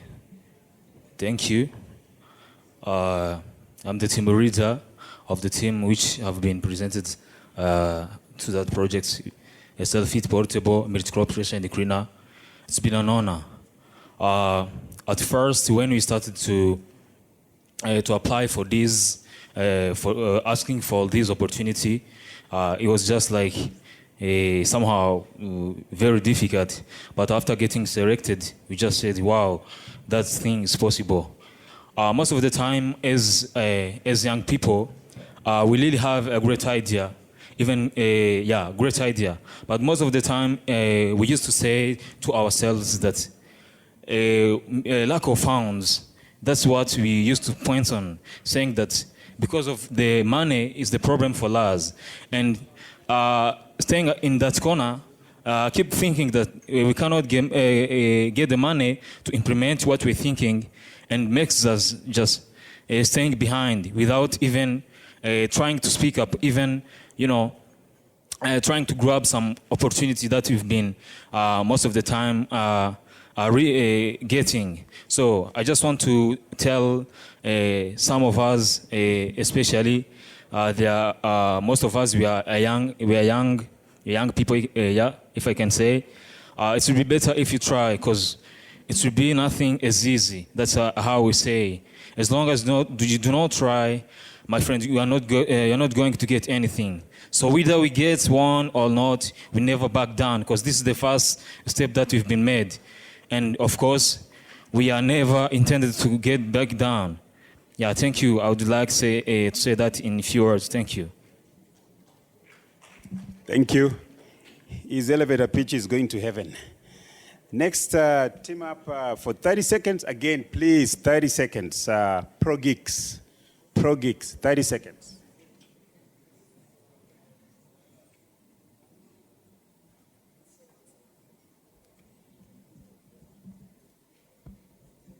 Thank you very much. I would like to add some small comments on what we have done here. What we have done here is a very great thing to those people who just started practicing their knowledges into something which is tangible. So it is good that, like, to students who would like to make their own applications or their own like these projects you have seen, you have to make it real. And those students who does not participate in this innovation competition, you have to do it because it increases your level of thinking and experience in real world. So when you create a machine, it's going to be work in real world. So you just have to be confident and do what you want, what you have to do. Thank you. Thank you very much. And next up is Solar Pendulum. I want to say thank you all. First, I'm very happy about the Pitch Africa. Actually, it has given us opportunity to participate. This is good.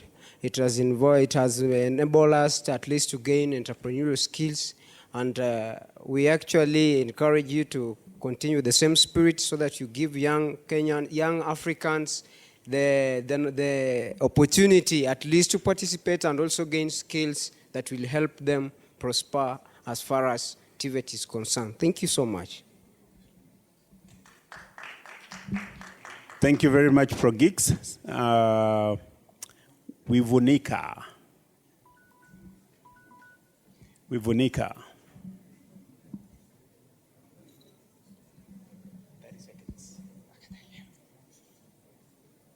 Thank you all. By starting by thanking CAPA and the Startup Africa for giving us the honor to participate. I had fun during the competition. I've learned a lot of things during a pitch deck, be prepared, entrepreneurship. It's really competitive, and I suggest that we keep this spirit for the younger students, TVET students, TVET schools, that you could eventually organize such events, because it sharpens the minds that we keep bring bright ideas that could shape a better destinies for young generations and for the Africa that we are looking for. We are the one that will be shape all the targets that readers that are giving us, we are the one to implement it. So through this journey or through the program, I'm very excited so that we all reach to the vision for our visionary readers. Thank you. Thank you very much. Next is Green Poultry Farm.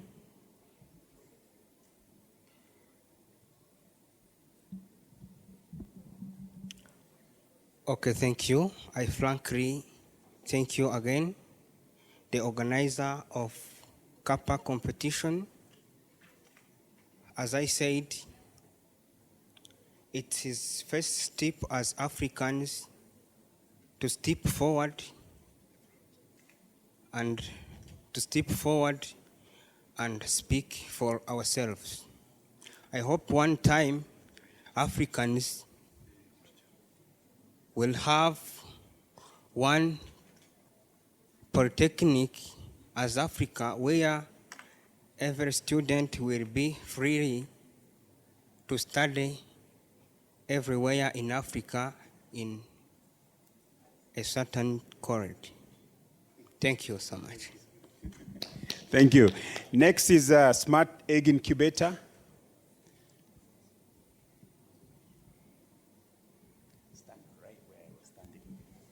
Thank you. I think this initiative is very motivating, not only in terms of capital or fund, but also in business skills development. Because we youth, we are lacking, we have that gap. So this is helping us a lot to improve public speaking, how we talk, how we defend our business. Actually, you are converting us into leaders. Thank you. Thank you. Next is Smart Home. Smart Home.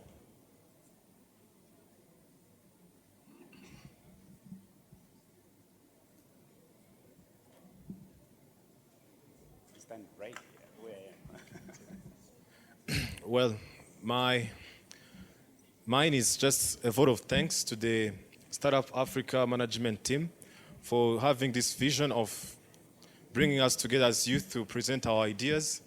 And one thing that I can say is that challenge is inevitable in life.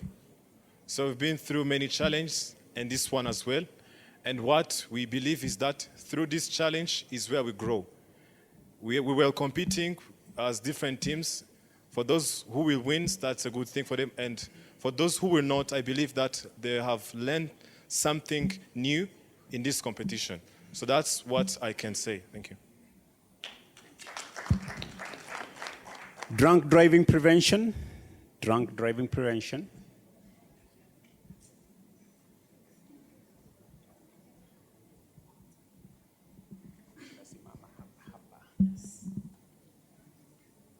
So thank you. My comment on this Speech Africa competition, it's not many words, it's just a few.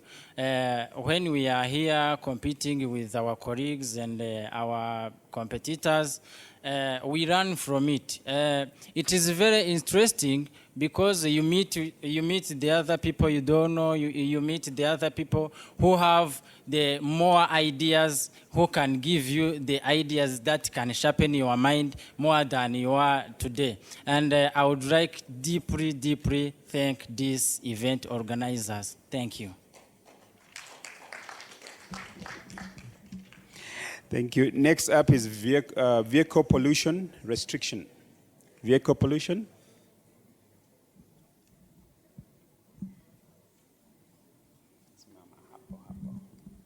Thank you.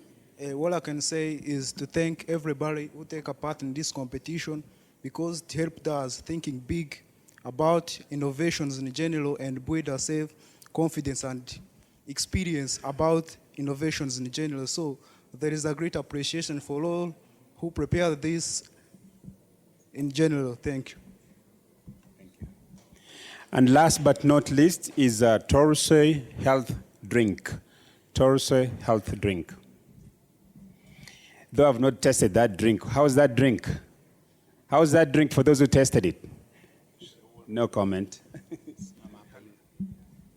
Thank you. The competition has given us challenge of thinking. It has given us the platform competition. Yeah. Thank you all. Thank you, Startup Africa. The competition has really enabled us to do networking across Africa. We thank you for that. It has also given us a new experience throughout the entire competition, and it has also enabled us to have vast knowledge through our colleagues' presentations. Thank you. All right, those are the testimonies of the contestants, the competitors once more time. As we wait for the judges, we have been joined by some guests. I'm going to invite them. Also, it's good to hear what they thought about. You know, they came, they sat through, they've listened, they've thought about some things. Maybe some of them have some money they would like to invest in some of your ideas, right? So, but before then, instructors, any instructor from any institution who's represented here, for the teams that were competing, are you an instructor, a teacher, principal? For any of the teams going once? Yes, sir.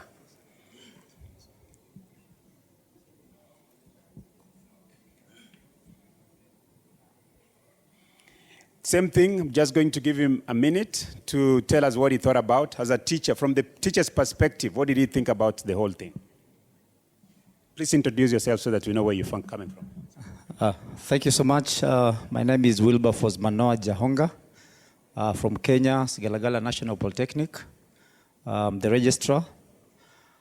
I must say that it has been quite an involving task to have people think together and then work as a team and then discover the strength of each individual in a team and then assign that particular assignment to this particular individual. I think for us, it has been quite challenging. And we thank God that we can see the end of this.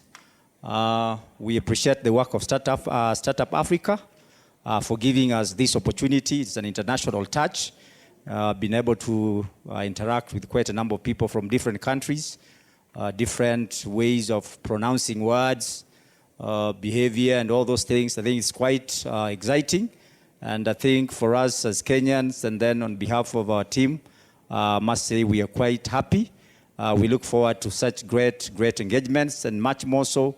It is the idea that we need to innovate rather to patent, as we have seen, because we know that there is an economic asset towards anything that we patent.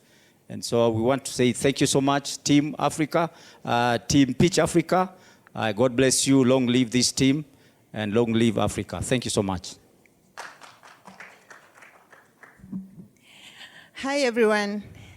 Thank you so much for the opportunity. I'm Mary from Kenya. I was mentoring the team Tosoi Health Drink. This competition has given us an opportunity to travel across the border of Uganda and Rwanda. We have been able to meet. It has also challenged the students to be able to, I think, in a wider perspective. And it actually has moved them to a greater and a higher level of thinking. And we are so grateful to be here. Thank you. God bless Rwanda and God bless Africa. Thank you.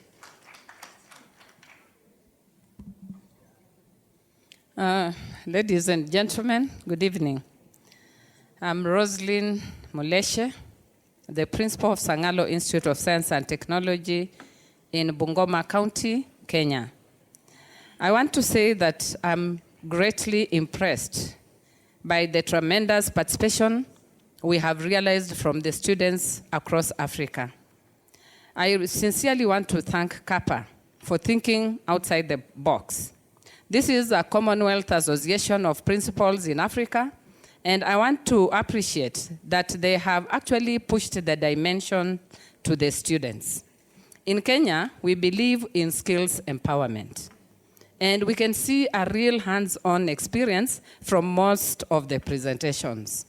And if this is the way TVET is going, you can be sure that Africa is getting industrialized in the next few years. We shall not wait for 2063. We shall be there in good time. So I want to encourage the students that keep going. Keep it up. The presentations were wonderful. Thank you. Keep it up, Africa. God bless you.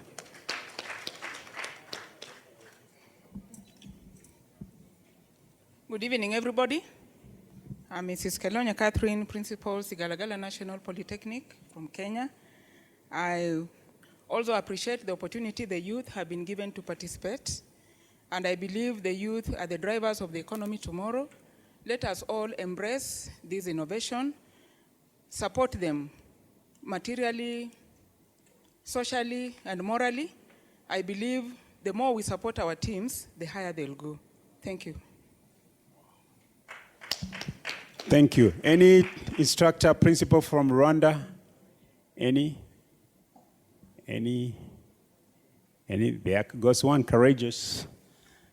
Let's applaud as she comes. After her, I'm going to invite Mr. Pascal Gatabasi, Director General, Workforce Development Authority. Thank you. I'm Dominique Ingabire from Rwanda, the Deputy Principal in charge of Academics and Training, IPRC Gishari. So being part of mentoring especially some of the young students in the TVET sector in Rwanda, and especially those who have been part of the pitching, I'm so glad of what has been happening today, which has been gathering many people across the border. We have been able to hear from the experiences from especially students in polytechnics from other countries, Kenya, and we are really sure that the skills they got from here and the experience from learning from their peers, it has shaped their lives, and they are also going to use it in the near future for the development of their countries and Africa in general. Thank you. All right, apologies for the mix-up for the next speaker. But next, earlier on, as I was speaking about the journey of this pitch competition, how it happened, when I left the African Union in Ethiopia and went to Kenya to CAPA's office, I didn't have a phone number, I didn't have an email. All I did is I went online and I found their website. And I saw where they were located. On Monday morning, very early, I think around 8:30, I showed up. And the person who received me was Mr. Kioko. So Mr. Kioko has been a great friend, a great partner. He truly believes and breathes CAPA, and especially for him to see this happening today, I'm pretty sure he'll share more about it, but it's something that he wanted to happen. The former Secretary General also, something that he believed in, something that he wanted to happen, and I'll let Mr. Kioko share more about that, and then he'll give us the next steps as we wait for the judges to finish their deliberations. Mr. Kioko?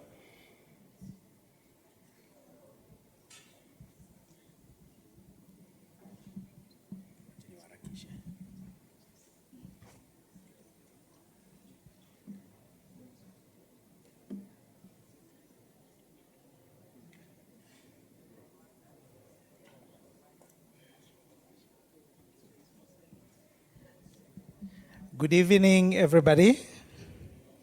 So my name has been given by Erastus. I'm Johannes Kioko. I'm the Senior Project Officer at the CAPA Secretariat, which is in Nairobi. As Erastus said, he gave you the way we linked up. He was given our contacts from Addis Ababa, and then he came and found us. And from henceforth, we have been engaging on how to scale up the entrepreneurship spirit in the youth in TVET. He already was doing something with the youth in the secondary schools level.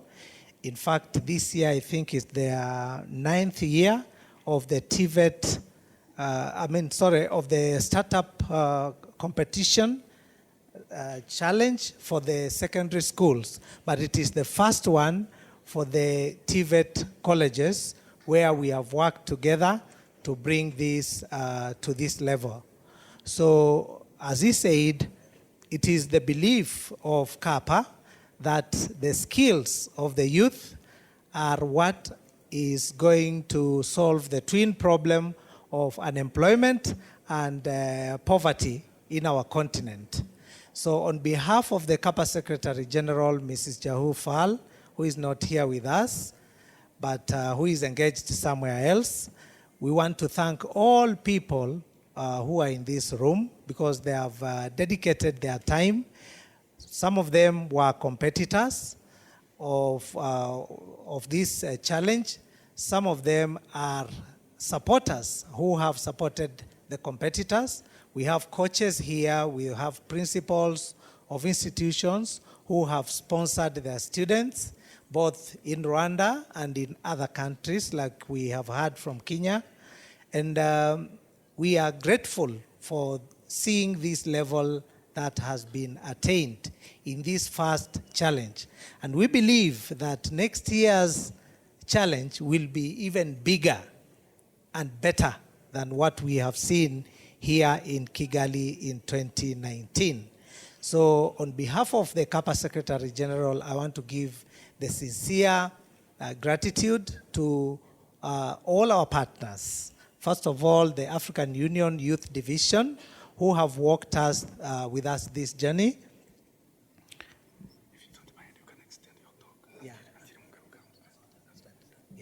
So we would like to thank most sincerely the African Union Youth Division who have walked this journey with us.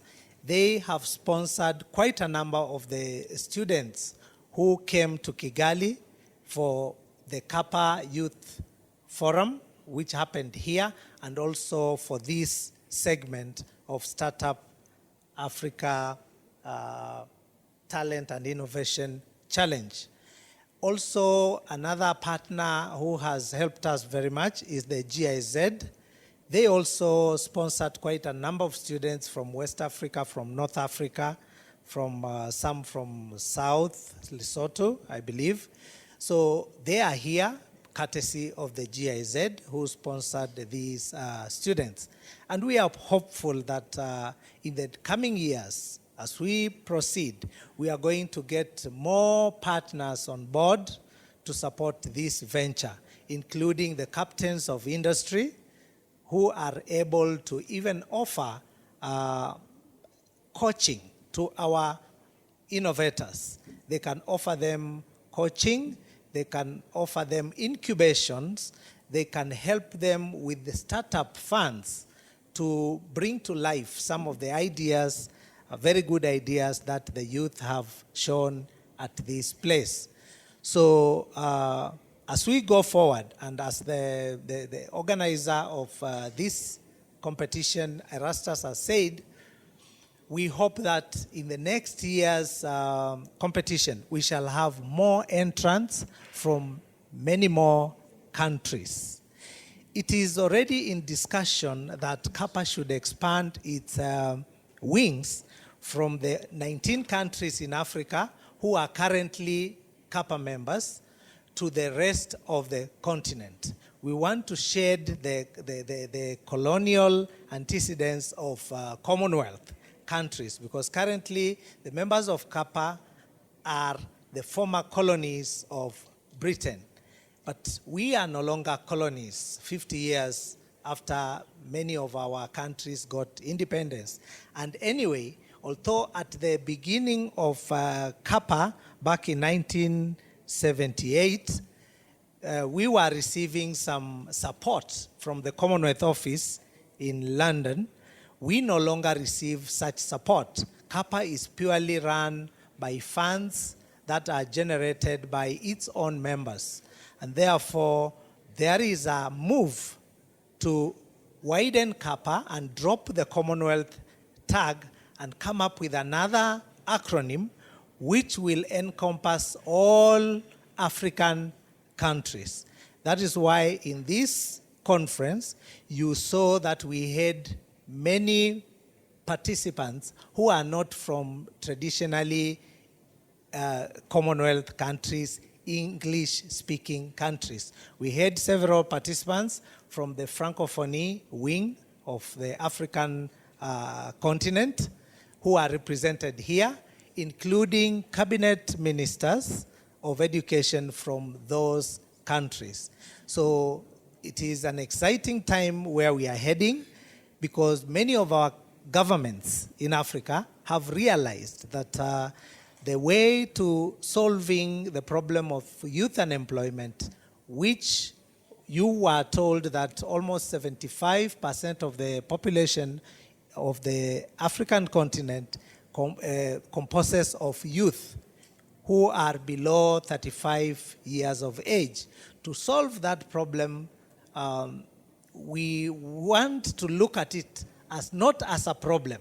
We want to look at the youth badge as not a problem, but as an opportunity where if we give these youth the skills that they need, they can be able to spearhead and energize the development of this continent much more towards the achievement of the vision of the continent, Vision 2063, where we are envisioning to have a prosperous continent driven by its own people, especially the youth and the women. So when you get the next call-up, this year we got around 56 entries. We got around 56 entries. Of course, because of financial challenges, many were not able to be present here in Kigali. But we expect that when we make the next call-up for entrance, we are going to receive much, much more. And next year, because this is supposed to be an annual event, as a side event of CAPA conferences, which happen every year, rotationally, next year, where we shall be, we don't know now because the board has not declared the next venue. It will be declared at the closing ceremony on Thursday, where next year's CAPA conference will hold. We hope to see many more people. We hope to have a bigger room than we have here, to accommodate those who will have come and the youth who will have brought their innovations and their ideas to showcase what they can be able to do for themselves, and to exchange ideas also with youth from other places. So this is our belief in CAPA, that it is going to happen with partnerships and with a very good will that we have with our governments. It is very much possible. A lot of investment now is being done in most of our TVET institutions, not only in this country, but in many other African countries across the continent. The TVET sector, for instance, in Kenya, for those who come from Kenya, they know that it has more than tripled in the last very few years, like 2 years or so. The enrollment in TVET institutions has really grown, The numbers have really grown because the messaging that the government has released has been very, very successful. People have realized that papers are good, but what can put food on the table are skills. When you are able to do something with the skills that you have and then be able to earn some income, create employment for yourself, and also create employment for others that need employment. So with those few and many remarks, on behalf of the CAPA Secretary General, Mrs. Jahufal, I wish, when we are ended here, I wish every one of you a safe journey home to your various destinations, and I hope to see many faces that I have met in the last 2-3 days in the next conference where we shall be. So I want to thank you very much as I hand over to Mr. Erastus, who will guide us with the next segment.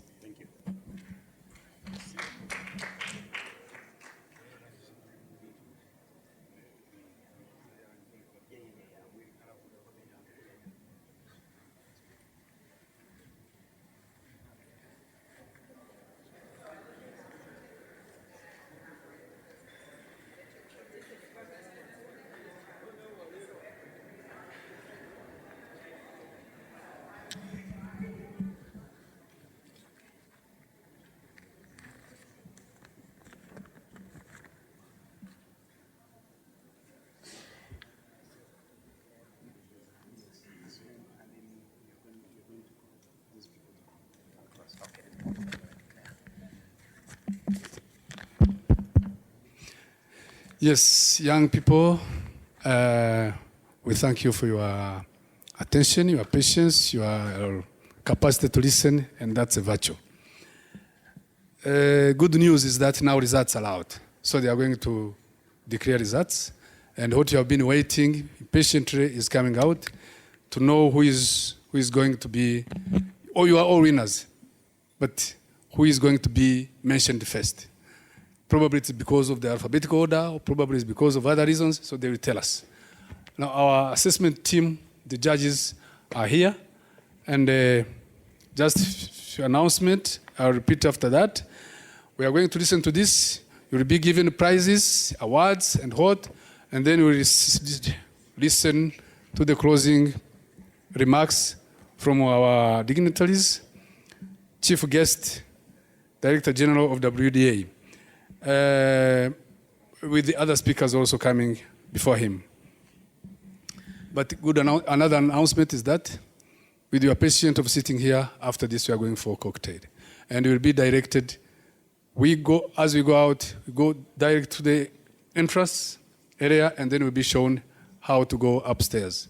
So, but that one will be done after this exercise, which I think no one will miss it. Thank you. So stay around, guys, and those who have gone out, tell them to come. All right.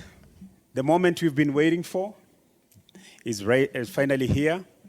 And yesterday, the minister said, Inora, right? Inore. So, Inore.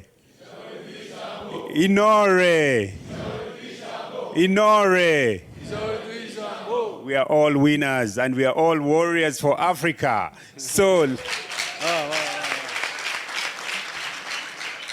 ladies and gentlemen, the winners have been declared.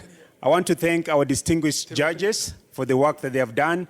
You saw me running in and out, in and out. I was trying to push me, and they kept pushing me out because they wanted to make the right decision. All right? So for the inaugural, the first CAPA Startup Africa competition winners, third place. I'm waiting for the gentleman to bring. Let's tupige ngoma. Third place, Smart Egg Incubator. Smart Egg Incubator.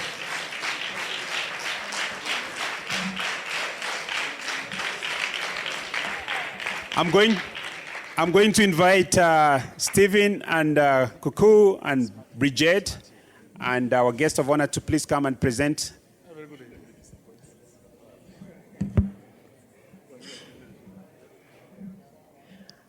And for coming number 3, he gets $4,000.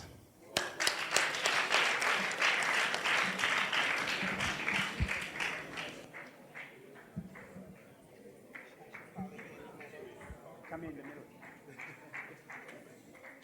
Come, stay in the middle, stay in the middle.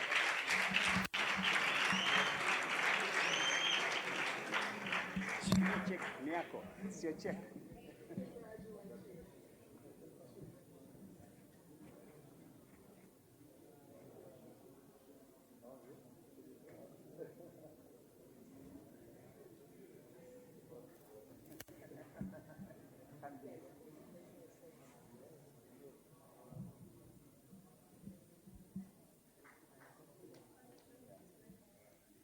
All right. You by yourself. Take a photo by yourself. A photo by yourself. Move to the middle. Yes, taking souvenir. Photographers, make it as fast as you can. And I'm sure you're good in IT. Okay, the next group, I think Mongari is going to announce. Congratulations, Smart Egg Incubator. Number 2, Inoro.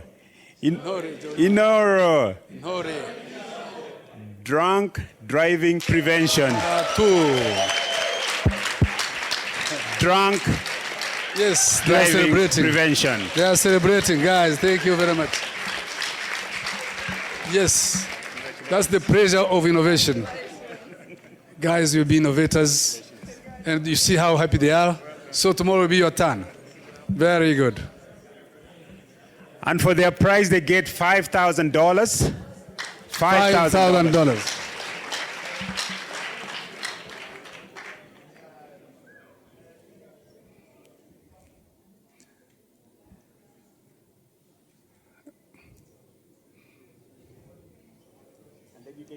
Thank you very much. By yourself. Now, this time you should be smiling, yeah? You should be smiling now. This time it's you to smile, yeah? Because you have won. Please, give us that smile. It will be good for you. Wonderful.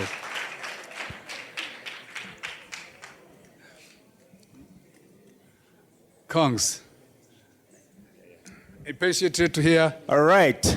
For the winner, Inore. Zauridu Zambo. Inore. Zauridu Zambo. That is a very weak Inore for the winner.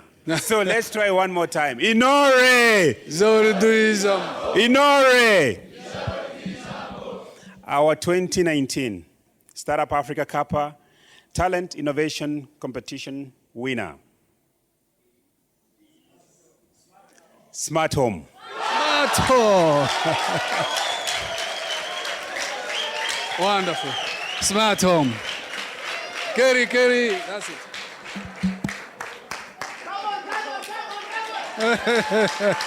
Yes, the power of youthness, the vivacity of young people. Tomorrow it will be you. Next CAPA will be all of you here competing and celebrating for winning the prize.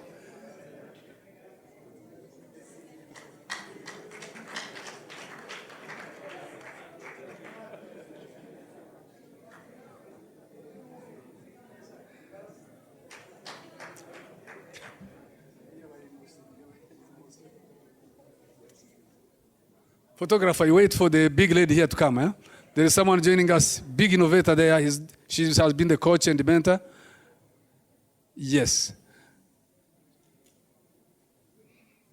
Wonderful. It's surprising. It's so good. Congratulations, young people.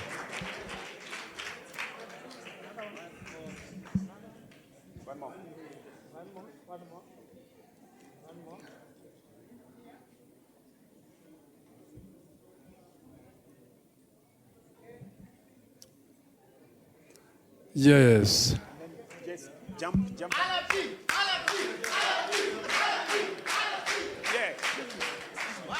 Time's up. Chap.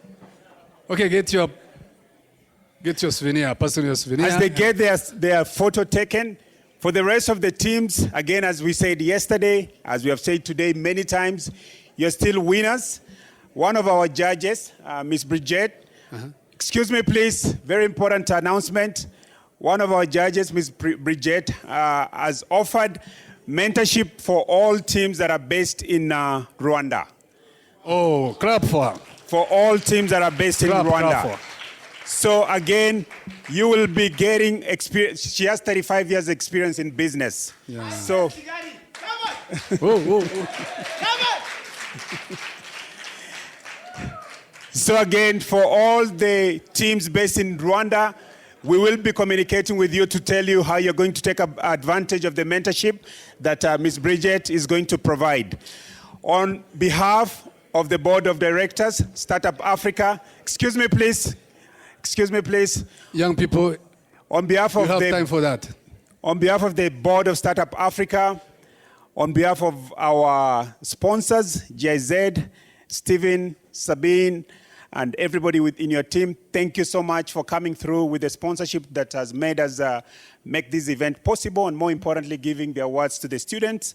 African Union, Coco, thank you guys for believing in us, for giving us a chance, for introducing us to CAPA. And as we give birth to this very fast pitch competition, we are more than delighted and say thank you. To our judges, thank you one more time. To Eric, let's give Eric a round of applause, please. And without his permission, I'm going to ask him to mentor the teams in Kenya. The teams in Kenya, Eric will provide some mentorship for you. We'll work out the details and we'll provide that for you. But again, we wish you all the best. Thank you very much for hosting us here in Rwanda, and we look forward to seeing you at next year's competition, 2020. Okay. I'm a little bit surprised and a little bit disappointed, but I would like to challenge every young woman that's sitting in this room. I can't be the only woman in Africa doing anything. And I know there are others like me, and I know you're out there. So next year, it can't be, I'm proud of the guys that won, but you ladies need to step up. Get together. You're smart. You're brilliant. You are the future of this continent. So next year, when all of these guys are bringing their products and their ideas, and I will be here, I expect to see some of you with something that's compelling and that's going to win.